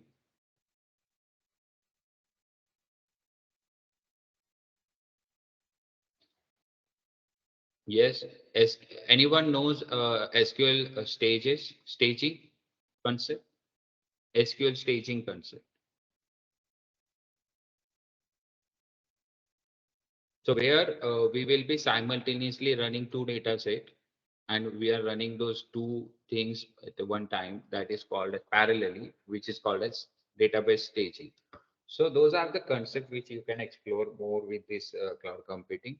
But here, that thing we will be choosing development mode. Why so? It is more cost effective compared to the production, because when you will be choosing production, one dedicated service will be given to you by this Microsoft Azure to run your database. Okay, so choose this development. It is very important step you need to do.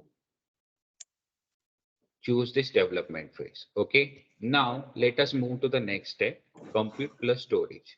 Okay, where you will be configuring like how your computing resources will be used for storing this data. When you click on this compute and resource, you will be moving to this new feature like service and compute tier, where you can see the service type. So here you can anytime you can scale your data compute source, or you can scale down your compute source. This thing we can't do with the traditional databases which we are doing in the local communities. So here you can see the general purpose we have used, and here we will be using compute tier as a server. Okay, so serverless and provision. When I click on this provision tab, so here you can see one dedicated compute services will be getting allocated to me, which cost around 29,291, sir. And when I use this serverless compute resources, the cost it reduces to this 375 rupees. So anyone please mute yourself because it's getting disturbed. Okay. So what is this thing you need to figure out? You need to choose the serverless option. What is this serverless? Like the compute services you will be using publicly, not with the dedicated one. And the provision one is you will be using dedicated one, not the public one. So if you know the concept of private and public cloud, then you can understand those two things, provision and serverless. So this is what serverless we need to choose, and the costing of our database gets reduced to this 375.71 rupees. So this is how we have reduce our costing from 29,000 to 300 rupees only. Okay. So after choosing serverless option, what type of compute hardware you will be needed, how many cores you will be needed. You can excel those cores from here also. So in that cost, you will be getting till maximum you will be getting 80 cores. Okay. So maximum V cores will be given to you is 80 cores. So here you will be defining your range of cores you will be needed for your data set. Okay. So keep it by default. Don't make any changes here. Okay. Keep it by default. It will be 2 and 0.5 V cores. Okay. So it will be getting like the amount of data will be getting stored, and to compute that data, you will be giving this much range to your one database. Like for this, you can give it to different database also. So here you will be having one more option, auto pause delay. Okay, so like you will be giving one limit, like how much will be the maximum size of your database. So by default it is 32. It is 32 GB, and under this 32 GB, 9.6 GB will be allocated for locked space allocation. Okay, so this is, keep it by default, don't make any changes here. Now what you will be doing, if you want to have some zone reductance, what that means? Suppose now I'm creating these resources in East US, okay, and by default, when I choose the yes option in this position, so automatically one replica of this database is being created to the next with this data center with some other server. Okay. So suppose if some problems occurs to this current server, automatically that replica server will be getting active until the problem gets resolved. It will be getting active, and when this problem gets resolved, it will be getting switched to this current server. So this is the option where we are getting here, and this is how we will be never losing our data. Okay, so in that also some hierarchy has been there, where you will be finding some geographical region. Under that geographical region you will be finding some regions are there. Under that regions some zones are there. Okay, so if I choose this zone region, so in that zone region, so if I choose this yes option, okay, so my data will be replicated within my zone only. Okay, so got the concept of region, zone, and geographical? Yes. Sir, can you please show the number of cores again? Okay, let me show it. So here you can give the range, like numbers of V cores, we are choosing 2, and minimum V cores, it is 0.5 V cores. Okay, so this is the range of cores we will be using for this database.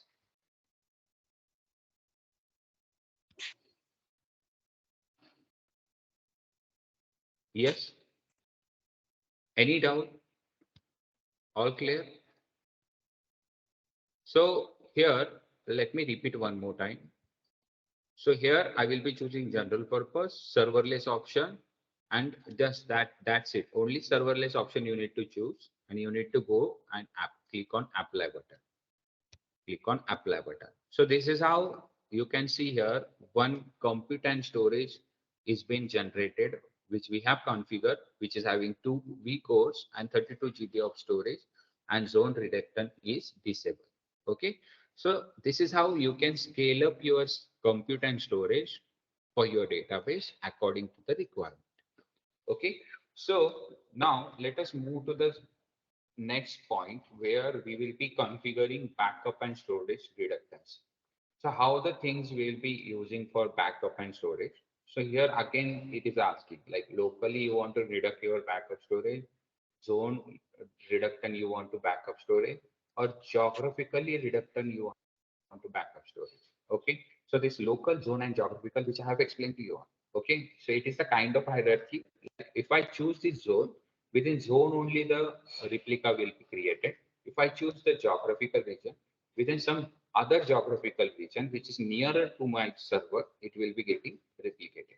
Okay, so no need to choose this zone and geo. You will be choosing this local reductant backup storage. Like within that data center, within this East US only, some replica will be getting created. Okay, so this is how the backup and storage redundancy is being performed in this SQL database. Now let us move to the next step. Click on networking. Till here, any doubt you people are having? Yes. So basic steps we have completed. Let me repeat it one more time. I think Anupama ma'am has missed out some steps. So resource group, let us, for that you need to choose FTP AICP. Then you need to give some name to your database name. Then choose for server, you need to create one server. When you click on this create button, where you need to give some name to your server and assign some geographical location where you want to deploy this server. Okay, And in the authentication, you will be giving some username and password for logging to your SQL database server. Okay.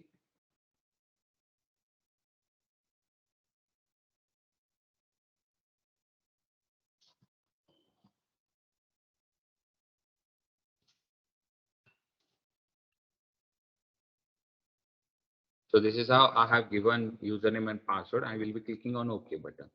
Okay. So this is how I have configured one server with the name Mahesh123. Likewise, you can configure your name also. So where I want to choose the elastic pool, I will be choosing no option. Why so? Because I'm not doing any operation on this SQL database. Work environment, I will be choosing deployment or development only. And after this compute and storage, I will be configuring my database where I will be choosing this serverless option. Okay. And I will be clicking on apply button. Okay. So this is how I have performed the step of compute and storage. Then for backup and storage redundancy, I will be choosing local redundant and backup storage. Yes. So those are the basic steps we have followed. Okay. We have given like basic information we have given to this Microsoft Azure. Now let us move to the networking part. Okay. So the button will be shown in the bottom where you will be getting next equals to networking. So in networking part, we need to configure like how the networking is being done for our database, which we want. Okay. So the connectivity method should be public. Okay. Or it should be private, or it should be no access. Okay. If this no access, if you get selected, you can't access your database. Remember this thing. So only the thing you can create that database and you can store some data and no one can access this database. Okay. It can be accessible with some login only with this login only. So this is what no access. And the public means public endpoint means like publicly anyone can access this database. Like from any IP address, they can access this publicly from any browser with any IP address. And private is nothing but where you will be allocating some private IPs, and from that IPs only this database will be getting access. So this is the connectivity method we need to configure. This is also very important task for creating database. Okay.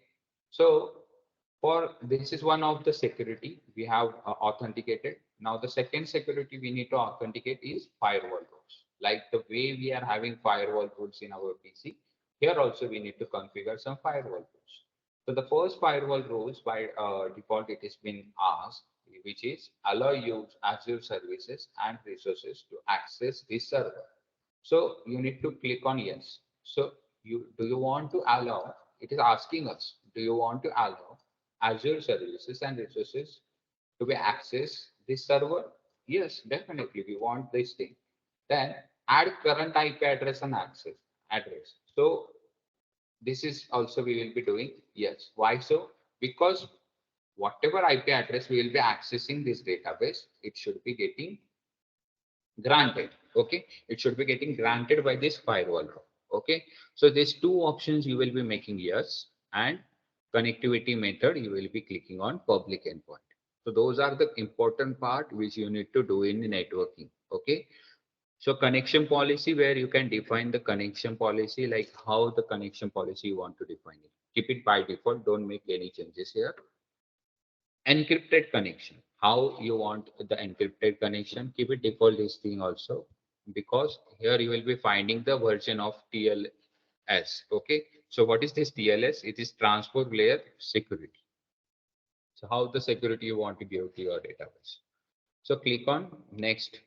Okay, then you will be reaching to this security tab. So everyone got it till here? Yes, just give me a thumbs up. Should I move further or should I repeat something for you people? Yes, okay. So now the next step we will be getting into the security, where we will be defining what type of security we need to give to our database. So keep it by default only. Don't change any security here. Why so? If you change some security, you need to provide some third-party softwares, or you can provide some certificates to it. So like that way you can do it. Okay. So like here you can see Microsoft Defender for SQL is there, where the Defender is being used. Enable Microsoft Defender for SQL. So this is the third-party support you will be needed to give the security, and some kind of security where you will be configuring the server level keys, database level keys. Okay, always encrypt, whether you want to encrypt your data always or not. That things you will be defining here. Now click on next button. So in this additional setting, the Microsoft Azure is asking us like what type of data source you want in your database. So the default option is none. So what I will be doing, I want some database or some data to be stored into this SQL. So what I will be doing, I will be using this sample data. Okay. So automatically the Microsoft is having some sample database with it. So it will be asking you whether you want to have the sample data in your database. So I will be clicking on OK. So this is how I have configured one sample database to this SQL database. Okay. And if I'm having my own database with me, so here I'm having one backup option where after clicking on that backup option, I can back up that data from different SQL database to this SQL database. Okay. So just use this sample option and click on next button. Okay. Let us now here, the next step, we need to provide tags. So what are those tags all about? So generally, to whom we will be assigning and what operation, like it just work like an metadata which we are using in our HTML code, right? So extra information, if you want to save for these resources, you can save here. Like I want to give this database to some person with name Mahesh. Okay, so I can write his name and I can type the reason for what purpose I'm giving to him, and I can select the resources, like which resources he can use. Okay, he can use SQL database, he can use SQL database server, or anything else. So such that I can provide some role authentication to the users which I'm having under my subscription. Okay, so those are the uses of tags actually. So let us click on next button where I will be moving to this review and create. Now the thing you will be doing here, after reaching to this place, I want to see each and every one of you, the cost should be 375 rupees, or it should not be greater than 1000 rupees. Just take a screenshot of this step and post it in the chat box. Okay. So I can identify like you have reached till here and you got a cost minimization thing also, and you have set some firewalls in that also. Okay. Just take a screenshot of this and paste it in chat box. So Dinah, can you check all the screenshot for me?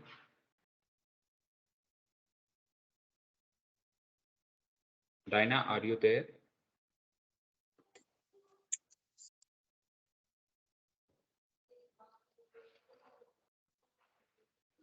I think Dinah is not there. Okay. Okay. So everyone got this 375 rupees lesser than 29,000. No one is there who got the 29,000. Anyone is there who got the 29,000 cost? Excuse me, sir. Sir, have you called me? Yes, Dinah. Actually, the faculties are posting some screenshot in the chat. Okay. So please see whether the costing is lesser than 1,000 rupees. Oh, sure. I'll see.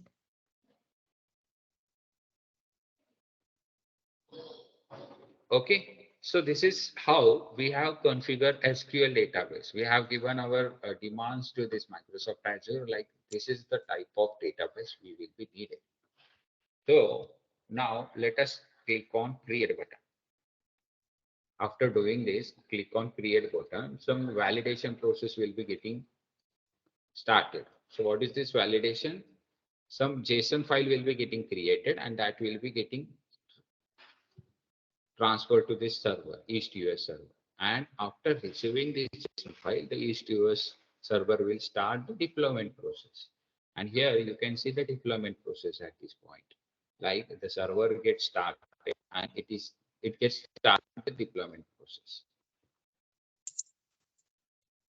And here you can see the deployment details also, where one server is being deployed, then database will be deployed, then network will be deployed, storage will be deployed. So all the deployment process which we have demanded, those deployments only will be getting deployed.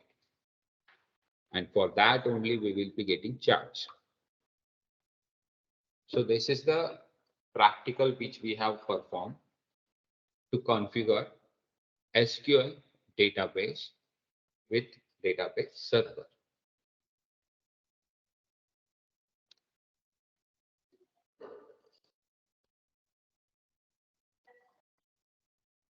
Yes, Anupama ma'am, you can do one thing. The recording is there. You can try later on also. You just understand the concept right now. If you are having connection issue, either way, you can change the connection and you can do the practical with us.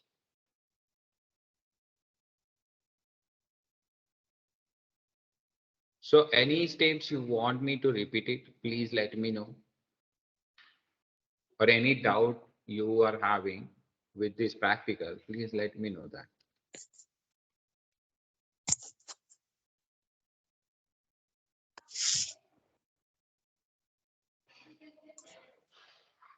Yes? No doubts? Security steps, sir, please repeat. Which security steps, sir? SQL database security steps, sir. So no need to change here in security. Just click on next button. Okay, okay. Thank you. Yes. Excuse me, sir. Yes, ma'am. You have spoken about the cost that is dependent on the maximum we could sir. So you need to reduce that cost. You need to select the work environment as a development. And after work environment, there is one option is there, compute plus storage, where you will be clicking on configure database. Click on configure database. One tab will be getting generated, where you will be finding option of serverless. You will be finding option of serverless. You need to choose this option serverless and click on, and under the serverless, one apply button is there. You need to click on that apply button. So this is how you will be reducing the costing of your server. Thank you, sir. Okay, ma'am. And after doing this thing, please take a screenshot and post it in chat box. Sure, Yes, sir. anyone, any faculty, those who are doing practical, please. It is mandatory for all the faculty like to do the practicals and take a screenshot and post it on chat box. That will be like will be used for further process.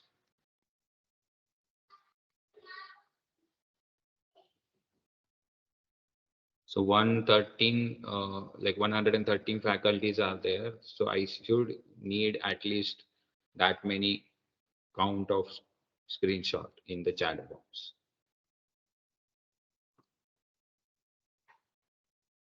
So this will be the hands-on practical which you will be performing. And after performing this practical, you can perform many times like for practicing purpose and to know more about the concept related to the cloud computing, which you can deliver to your students, which you can explore more on this concept.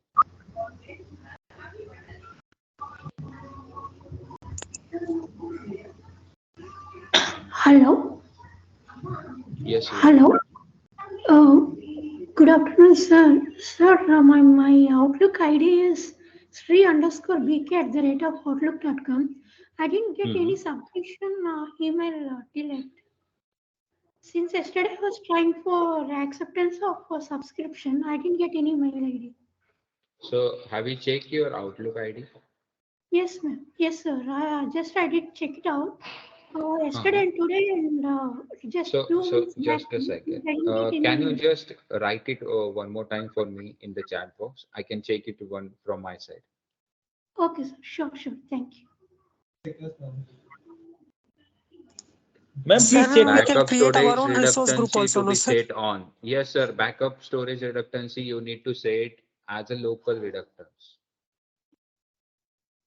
Ma'am, please check your spam folder. Yesterday also we got the same problem, and when we check the That spam can happen. Spam folder, you can take it. Whether sometimes it Yes, happens. sir. Yes, sir. I did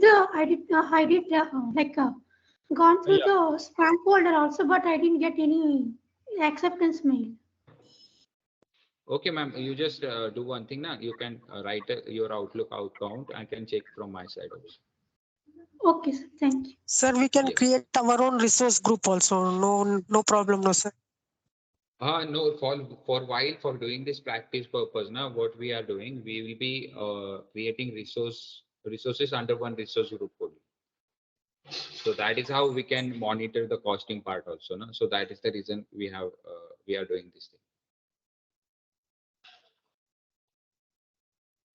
Like simultaneously, other trainings are also going on. So for managing this costing part, we are doing this thing. But this option, like you can create numbers of resource group, and under that resource group, you can create numbers of resources also.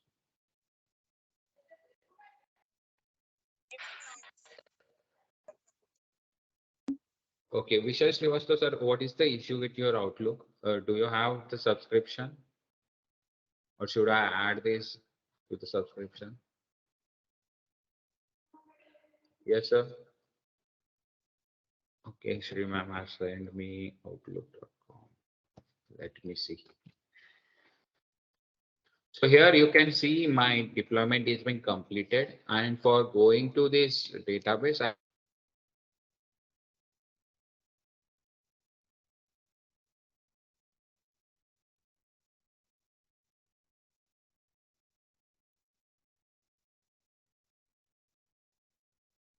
ये मेरा मैंने तो किया ही नहीं। करो यहाँ पे paste करो ओके बटन हाँ यार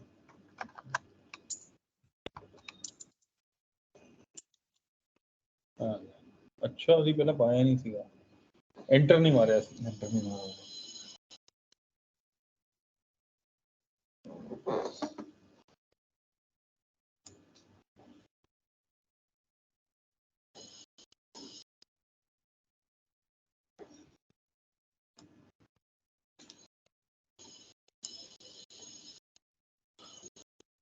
ऑडियो फायरवॉल, सर्वर फायरवॉल, इन्हें कुछ कराया है ना फायरवॉल का ना, इन्हें पंगा पड़ गया ना, सिक्योरिटी का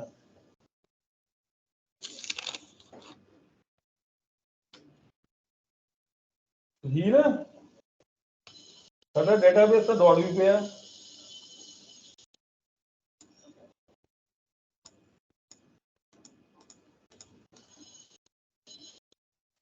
हो गया सर्वर रजिस्टर हैं ब्रेकर नंबर रिक्वेस्ट केस एसएसटीडी हो गया जो आप अपडेट करना है फास्टैग को जो अपडेट करना हो गया। मैं डेटाबेस सारा चल ही गया बंदा चलते हैं हां ये टेस्ट कर लेता हूं एसबीआई का भी नहीं करते एलके का इंटीग्रेट करना मेरा जल्दी बाहर क्या बड़ा चल लिया था कॉपी मेरे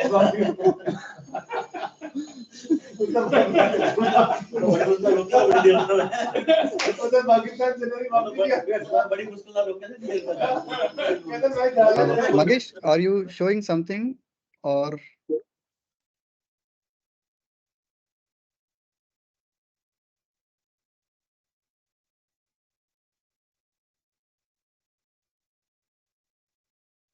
Mahesh sir. Yes, sir. Ma'am, please proceed further. Okay. So Diana, who is sharing the screen? Is it Magesh or you? Mahesh sir was sharing the screen actually. Oh, okay. So suddenly there is a silence, so I was a little confused. Okay. Good night. Magesh, are you there? I'm not able to hear your voice.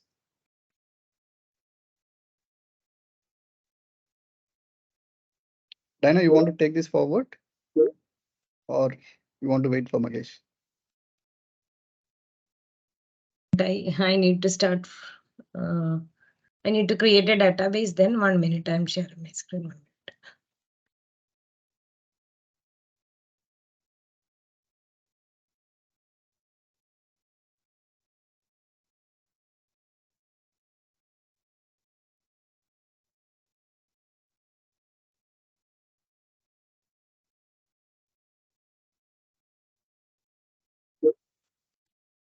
I think it logged out maybe due to network issue.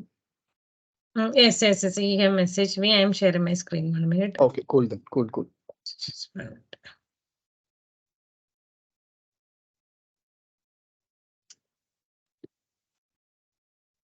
So sir have explained regarding the SQL creation of SQL database, right? So we can search for SQL database here, and we can create the SQL database, right?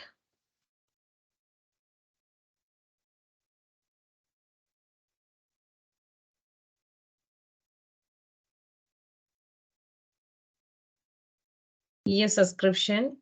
We can go under this FDPA CTE batch D1, then database name we can provide here.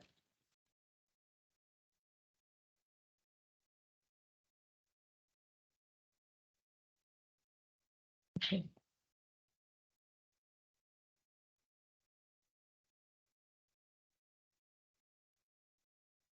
Server we need to create, right? We are going to create a new server. I'm going to create a new server.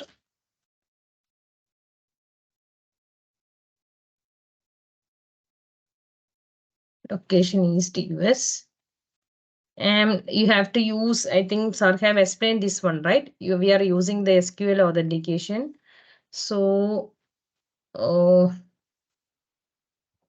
Diana SQL and Diana. Mahesh sir, are you back? Yes, I'm back. Sorry, actually some network issue was there, so I get lost in between.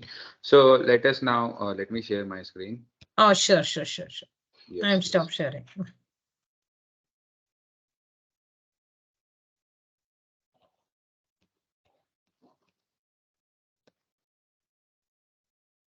Yes, my screen is visible to you all. Yes, Mahesh sir. Okay, thank you. So, okay, Sri ma'am's issue was there related to this Outlook. Let me check it one more time. So, Dinah, please see whether all are doing in the right way.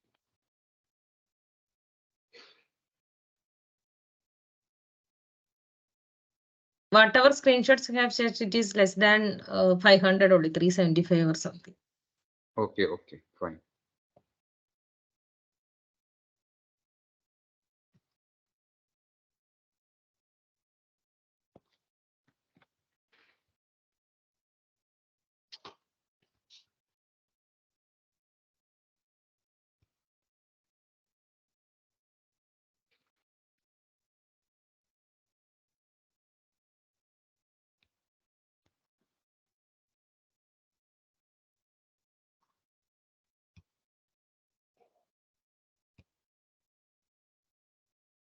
Sri ma'am, are you there on the call?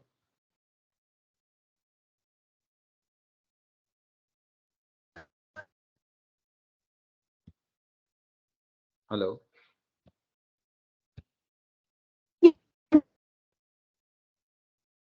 Am I audible to you, ma'am?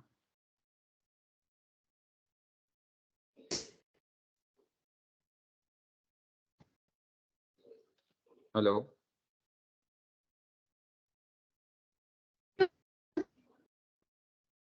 Sri ma'am, Yes, you can check your Mahesh sir, you mail are ID. audible.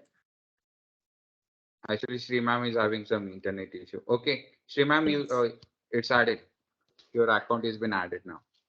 So, some questionnaires I am seeing in the chat also, sir, for zone reluctancy, if initially it is not set, then it can be changed. Yes, ma'am, it can be changed. Like you can you can replicate your database server later also.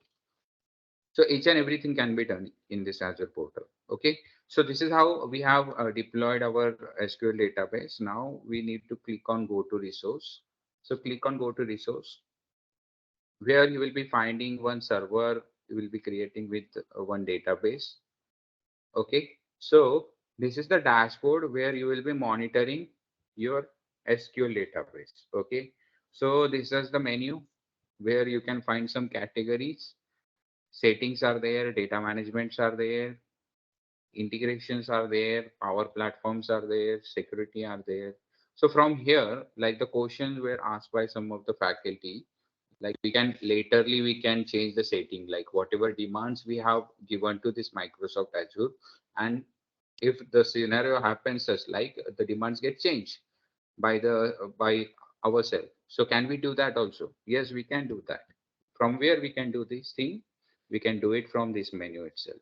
So here you can see in the setting, compute plus storage. Click on that compute plus storage. So where you can again change the configuration of your server, database server.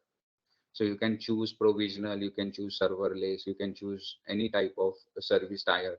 You can increase your vCores, you can minimize your vCores. So all the things you can do it.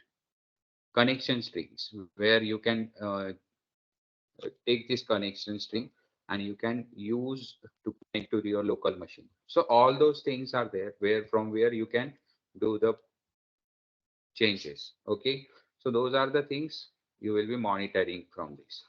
So now let us open this SQL database. For opening this SQL database, Microsoft Azure has provided one interface on this cloud itself from where we can see our database also. For that, you need to go to this query editor, which will be shown in this left hand side menu at the position of 5th position. It will be shown query editor. Click on this query editor, and here if you remember, while configuring the database, we have given some username and password. So already the username which you have given, it will be showing here, and the password which you have given, you need to remember that password and you need to write the same password. Write the same password which you have given at the time of configuration. Okay, so click on OK. Okay, cannot request login.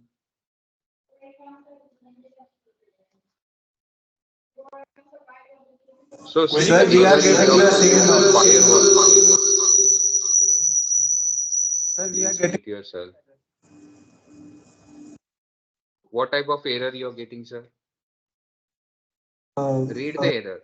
Read the IP is not allowed. Here, IP address is not allowed. Exactly. The same error you people might be getting, right? So what you will be doing, you will be clicking on overview. Click on overview. And here one option you will be getting, set firewall server. Set firewall server. Click on that set firewall server. So here you want to add this IP address range. Okay. So already we have added, like we have added the current IP address. Okay. That should be working. That should work. But due to my connection issue, the IP address might be getting changed. So what I will be doing, I will be deleting this and I will be clicking add your client IP4 address. So when I click on this, you can see the IP address is been set with this 61.2.183.48. So this is how we have set some firewall rule to access this database. Okay. So after doing this step, click on save button. So successfully, you will be getting no notification like successfully updated the server firewall rules. So from this step, what it comes to know, what we have understood, like with some IP addresses only we can access this thing. If suppose I want to access from each and every IP address, okay. So what will be my IP address range at that time? It can be any one of you. Can I know the IP address range? What I can give if I want to access from each and every IP address. So the range will be from 00.0.0.0 till 255.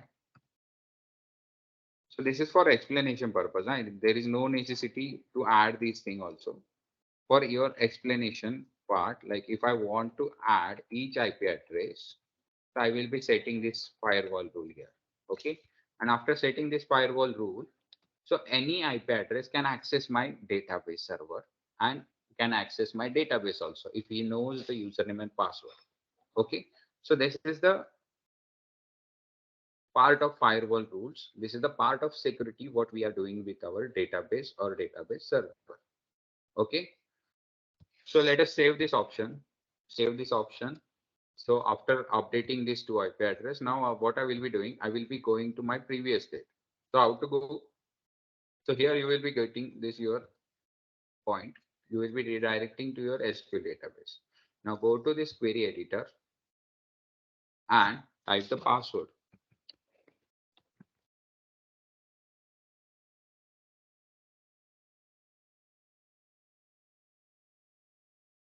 Click on OK. So see, I get login to my database where my database name was Mahesh123, and under this database I have saved some data, sample data. Okay, that you can see from here. So sample data is been saved in the form of tables. Now, and this is the query editor where I can write those SQL queries and I can run those SQL query at this cloud also. Okay, so let us write some SQL query. So if I want to see this customer table, okay, what is there in the customer? So the for seeing this thing, the query I will be needed select star from customer. So cells, it is being stored under cells lt dot customer. So let us run this query. Okay, it's showing like, oh, some error is there. Okay. Oh, this form filling, right?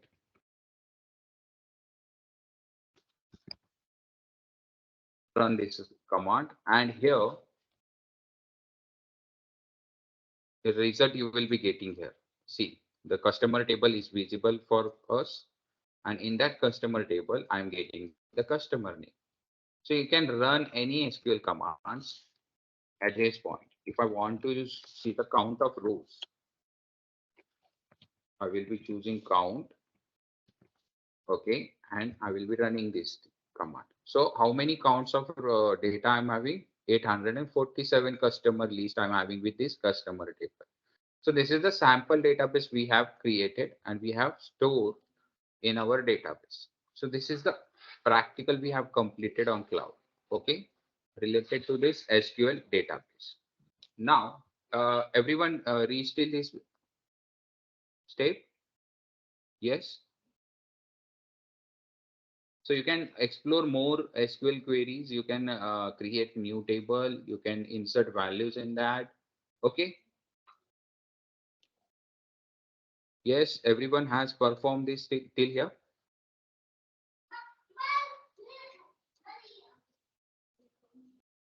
Okay, Sanjay Bhatia sir. Yes. Okay.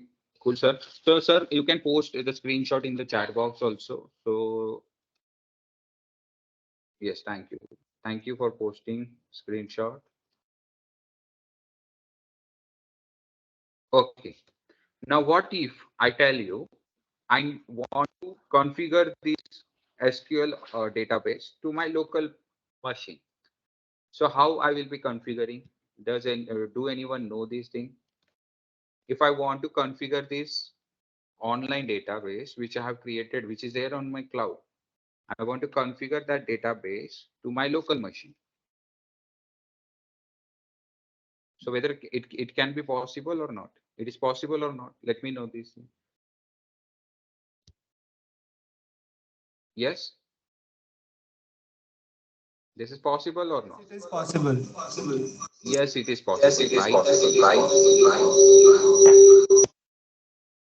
Okay, so this is how the practical we have perform in our cloud. And now what we will be doing, we will be configuring same database to our local machine. For that, what you will be needed, go to this overview tab. Go to this overview tab. And for connecting your database, you will be needed this server name. Okay, copy this server name, because why so server name? To connect to some server, you will be needed some IP address, right? So here the IP address will be not shown. Here what it will be shown? It will be shown with your server name. So you need to copy this server name, and in your local machine you need to install. If you haven't installed this MS SQL, you need to install this MS SQL first in your local computer. I think I have installed this thing.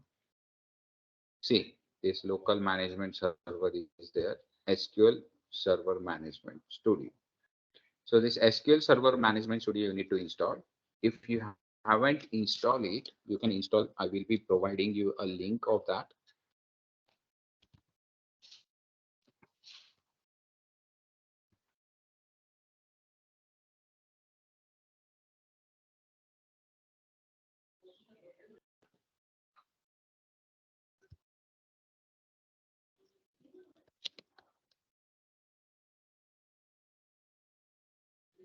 Yes, you can go to this link and you can download this MS SQL.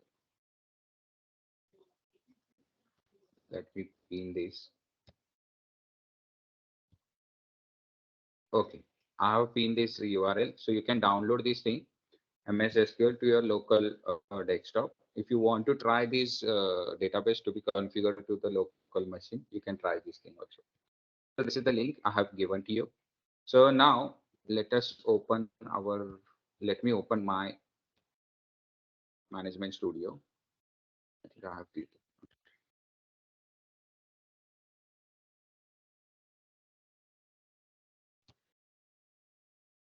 Okay, it is getting open now.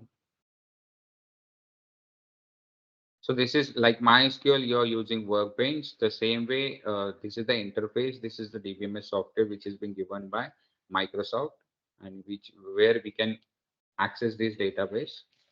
So you can install the software first, and then you need to install it, and then you can configure your cloud computing database, which we have created, to the local system also.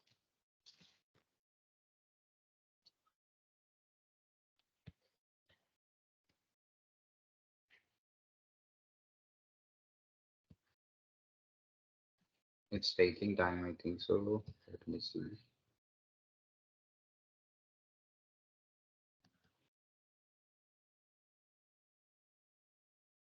So in meanwhile, any doubt you people might be having, please ask me if it is getting open till. Everything is clear related to this SQL virtual machine.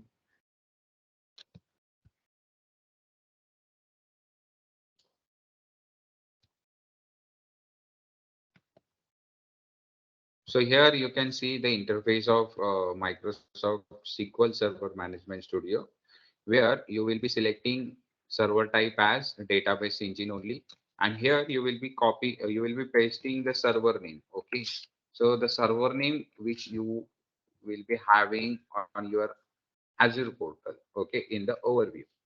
So go to this SQL database, click on overview, and in the server name, in the essential tabs, you will be finding server name. Under this server name, you will be copying this server name and open this studio. Okay, let me close 2 times it gets open.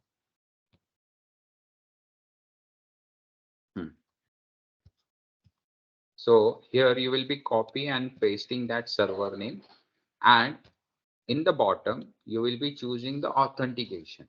So what type of authentication we have chosen? We have chosen this Microsoft Intra, or we have chosen this SQL Server authentication. Yes, while configuring, we have chosen this SQL Server authentication. So that is the reason why we are choosing this SQL Server authentication. So now give the name, username and password which you have given at the time of configuration. So this is my password, and Mahesh123 was my username. And just click on connect button.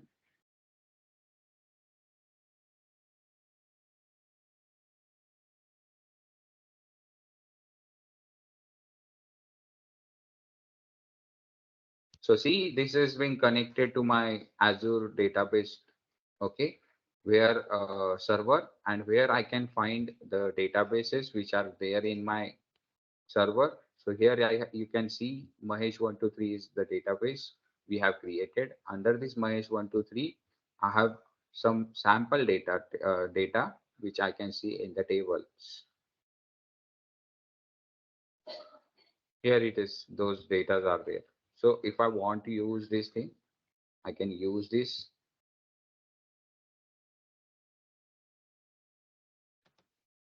Just right click on this.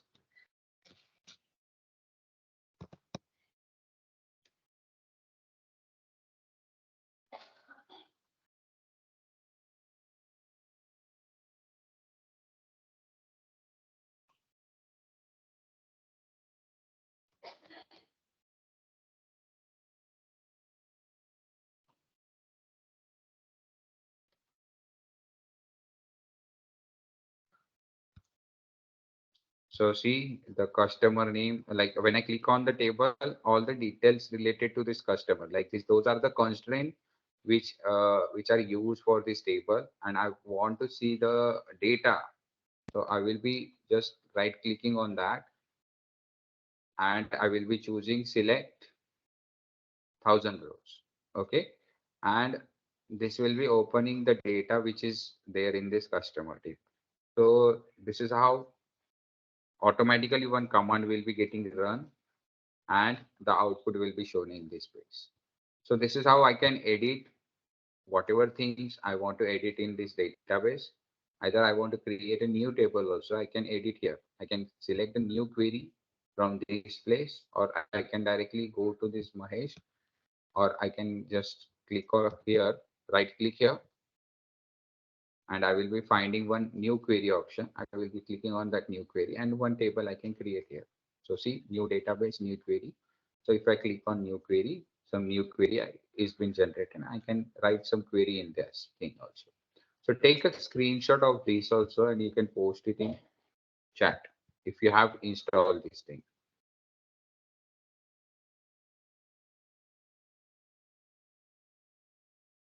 Yes, anyone of you have installed the MS SQL Studio, Server Studio? No, not installed. Okay. Okay, you can do one thing now. You can install it later and you can try that one. Okay. So those who have installed, they can just try to configure your cloud database to your local machine and try to create one new table in your local machine and see whether this table is been getting updated to your cloud also. So this is your homework actually. So this task you can do it by yourself in the later. Okay. So any doubts you people are having, please ask me, and Dinah is there. We can sort your queries, doubt related to those two practical skills now we have performed.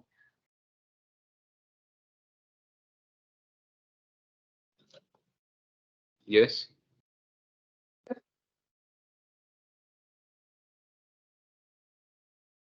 Vijay Kumar Singh, sir, actually, you will be getting notes and recording on your LMS portal or WhatsApp group. So don't worry at all. Whatever sessions we will be taking, all the recordings you will be getting on your YouTube channel, our YouTube channel. And one more thing, like PPTs, you will be getting on LMS portal.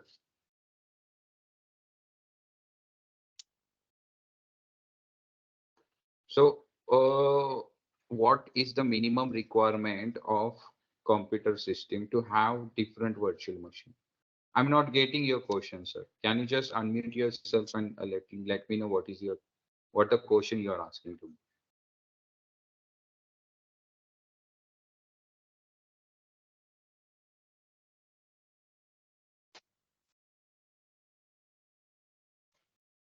Yes, we will be trying to upload a PDF documents also on WhatsApp group for this practical also.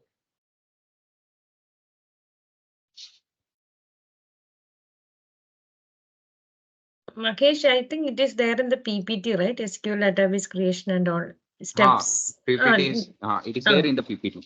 Steps are there in the PPT the also. PPT. You Each can slide. refer the PPTs. Yes, yes. Each slide steps is detailedly explained. I think. Yes, yes, yes, definitely.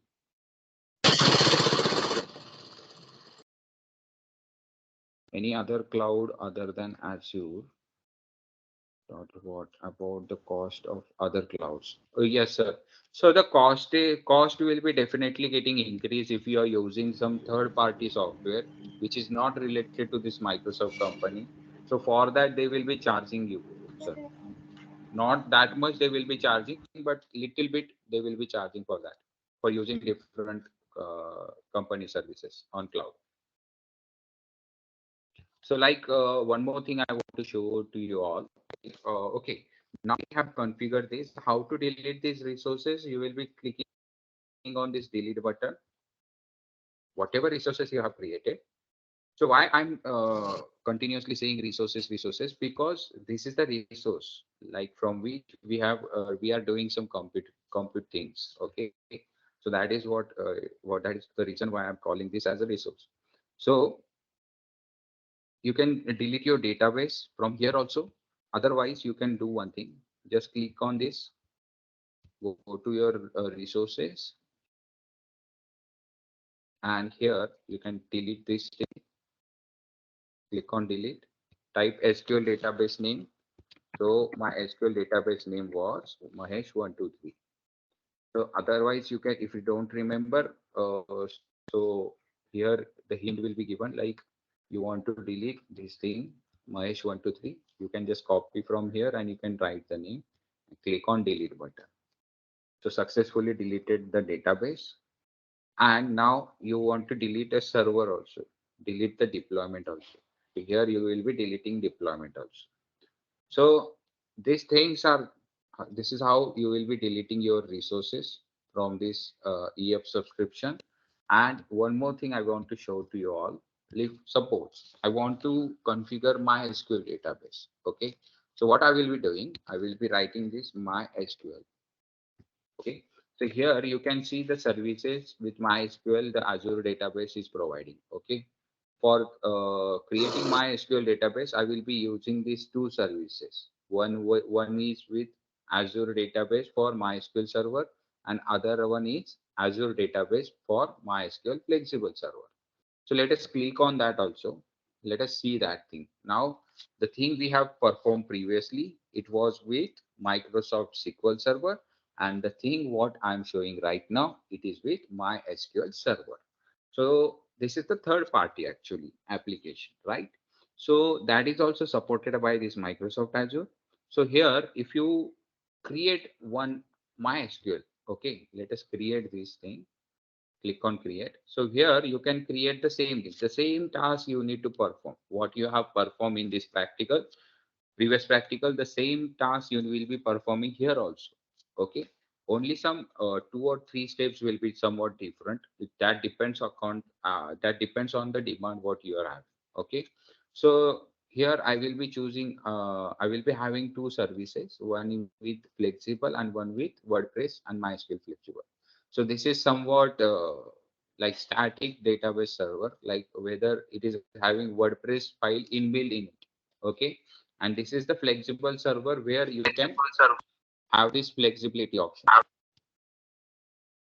Yes, anyone would like to say something? Singh sir, you will be getting link by Shashwatan on the WhatsApp group.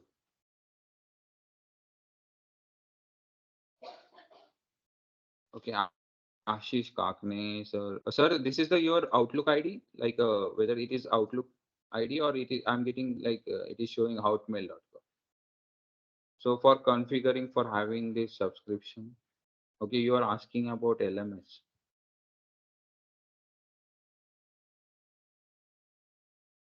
Okay, it's Outlook ID only. Let me see, let me check from my side. Let me add it.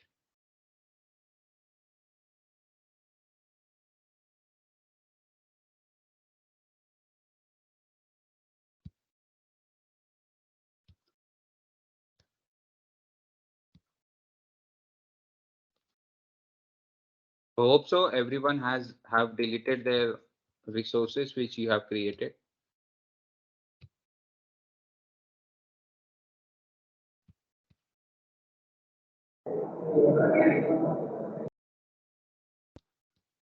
So, Ashish sir, you can check your side. Like I have added to you a subscription of Azure.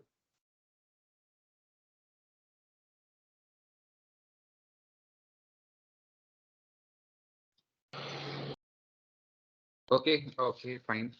I think Dinah, we should stop here because 2 practicals we have performed here. Yes. Yes. Shashadan, I think Shashadan need some time, I think. Shashadan? Okay, fine. I'm here. Yeah. Yes.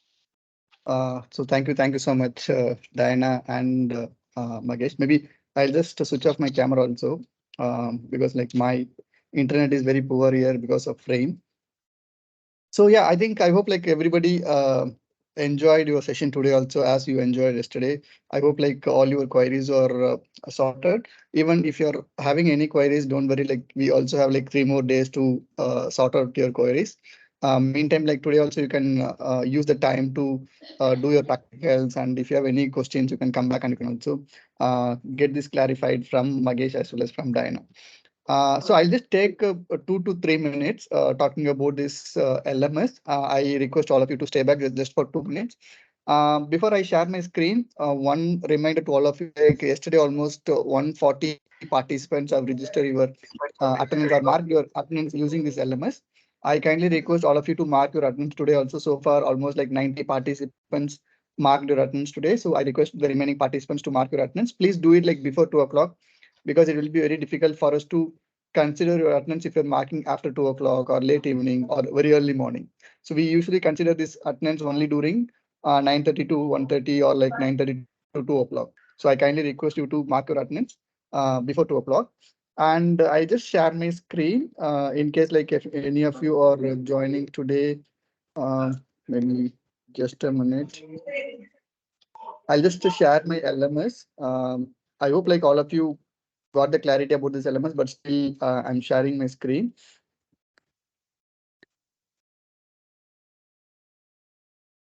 So yeah, this is the LMS. I hope like all of you are aware of this LMS page, and we have uploaded the study materials. And today also we have discussed a lot of things. Magesh and Diana was discussing a lot of things, and whatever steps you want to see, you can also see it in the modules. Is that right, Diana? The modules, we have the steps, right? Whatever we discussed today and yesterday. Yes, it is in the PPT, sir. PPT, I think. Right, Mahesh, sir? We have included all the steps in. Yes, it's in PPT. module only, Shashwat. Click on module 1. Yeah. Click on module 1. Module 1, okay. So see here, you will be finding PPT. Yeah. PDF is there. So see all the PPT this. you will be getting. Yeah. Thank you so much. Step-by-step instructions are being given here also. So you can refer those practicals in this PPT also. The step-by-step instructions are given. Can you drag to last, Shashwadan? Drag to last part there, Azure. No, it is theoretical PPT actually. This one is. It must be in module 2, I think so. Yeah. Module 2 onwards. Okay, fine. You want me to open the module 2 also, or people can explore no need, it? They can explore. Yeah. Sure. But yeah, all these materials are available. You can also. Yes, Magesh. Go ahead. Patel ma'am is asking like whether please explain one more time to Patel ma'am. They are asking how we can get material in. How to view the LMS materials. Okay, so this is very simple. I just log in. Maybe if you want, I can log in. I can log in from the beginning. So this is the LMS page. You all have this link. You just go to this login and put your login credential. I'm just mentioning my login credential.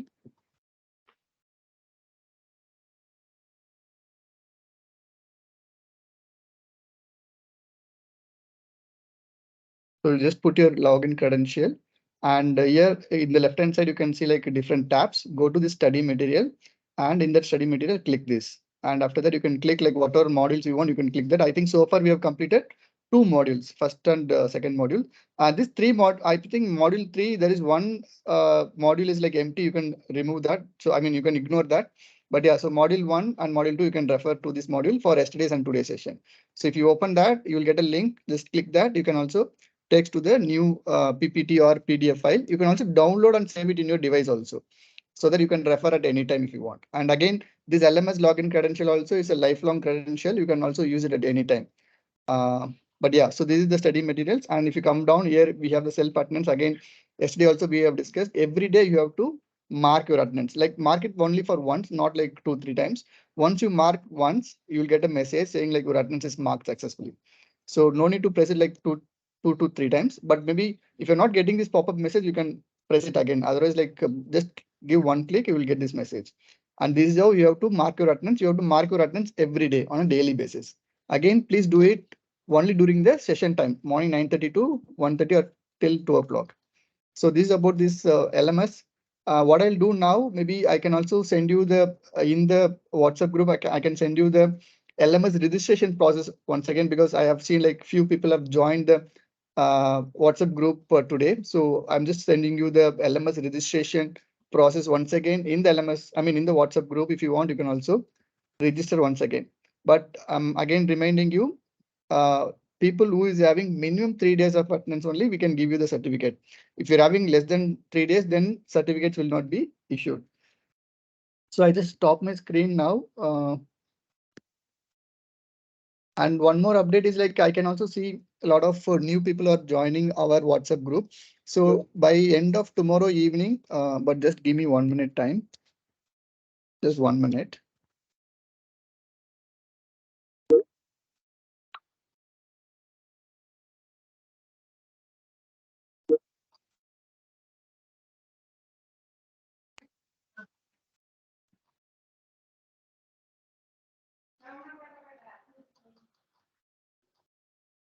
So yeah. Yeah, so tomorrow evening, we will close our WhatsApp group so that like no newcomers can join. In case if you want to add any of your friend to this WhatsApp group or to the session, please add by today itself. If they are joining very late, then like we will not be in a position to onboard them in the WhatsApp group. You can also recommend them to join the next IFDP batches. But if you want to bring any of your friends in the today's batch, I mean this batch, please bring them maximum by tomorrow only. After that, it's not possible. And tomorrow evening, we will block our WhatsApp group. So I think that's it from my end. In case if you have any doubts on the LMS, I can stay back here to clarify your doubts. Otherwise, we can close this day. Once again, thank you so much for all your interactive or making the session very interactive. Thank you so much for your participation. And you can take leave now. Have a delicious lunch and have a good time. We can meet tomorrow at 9:20. And until then, it's bye from Saswadan and Edunet team. But yeah, again, I can stay back if you have any doubts on LMS.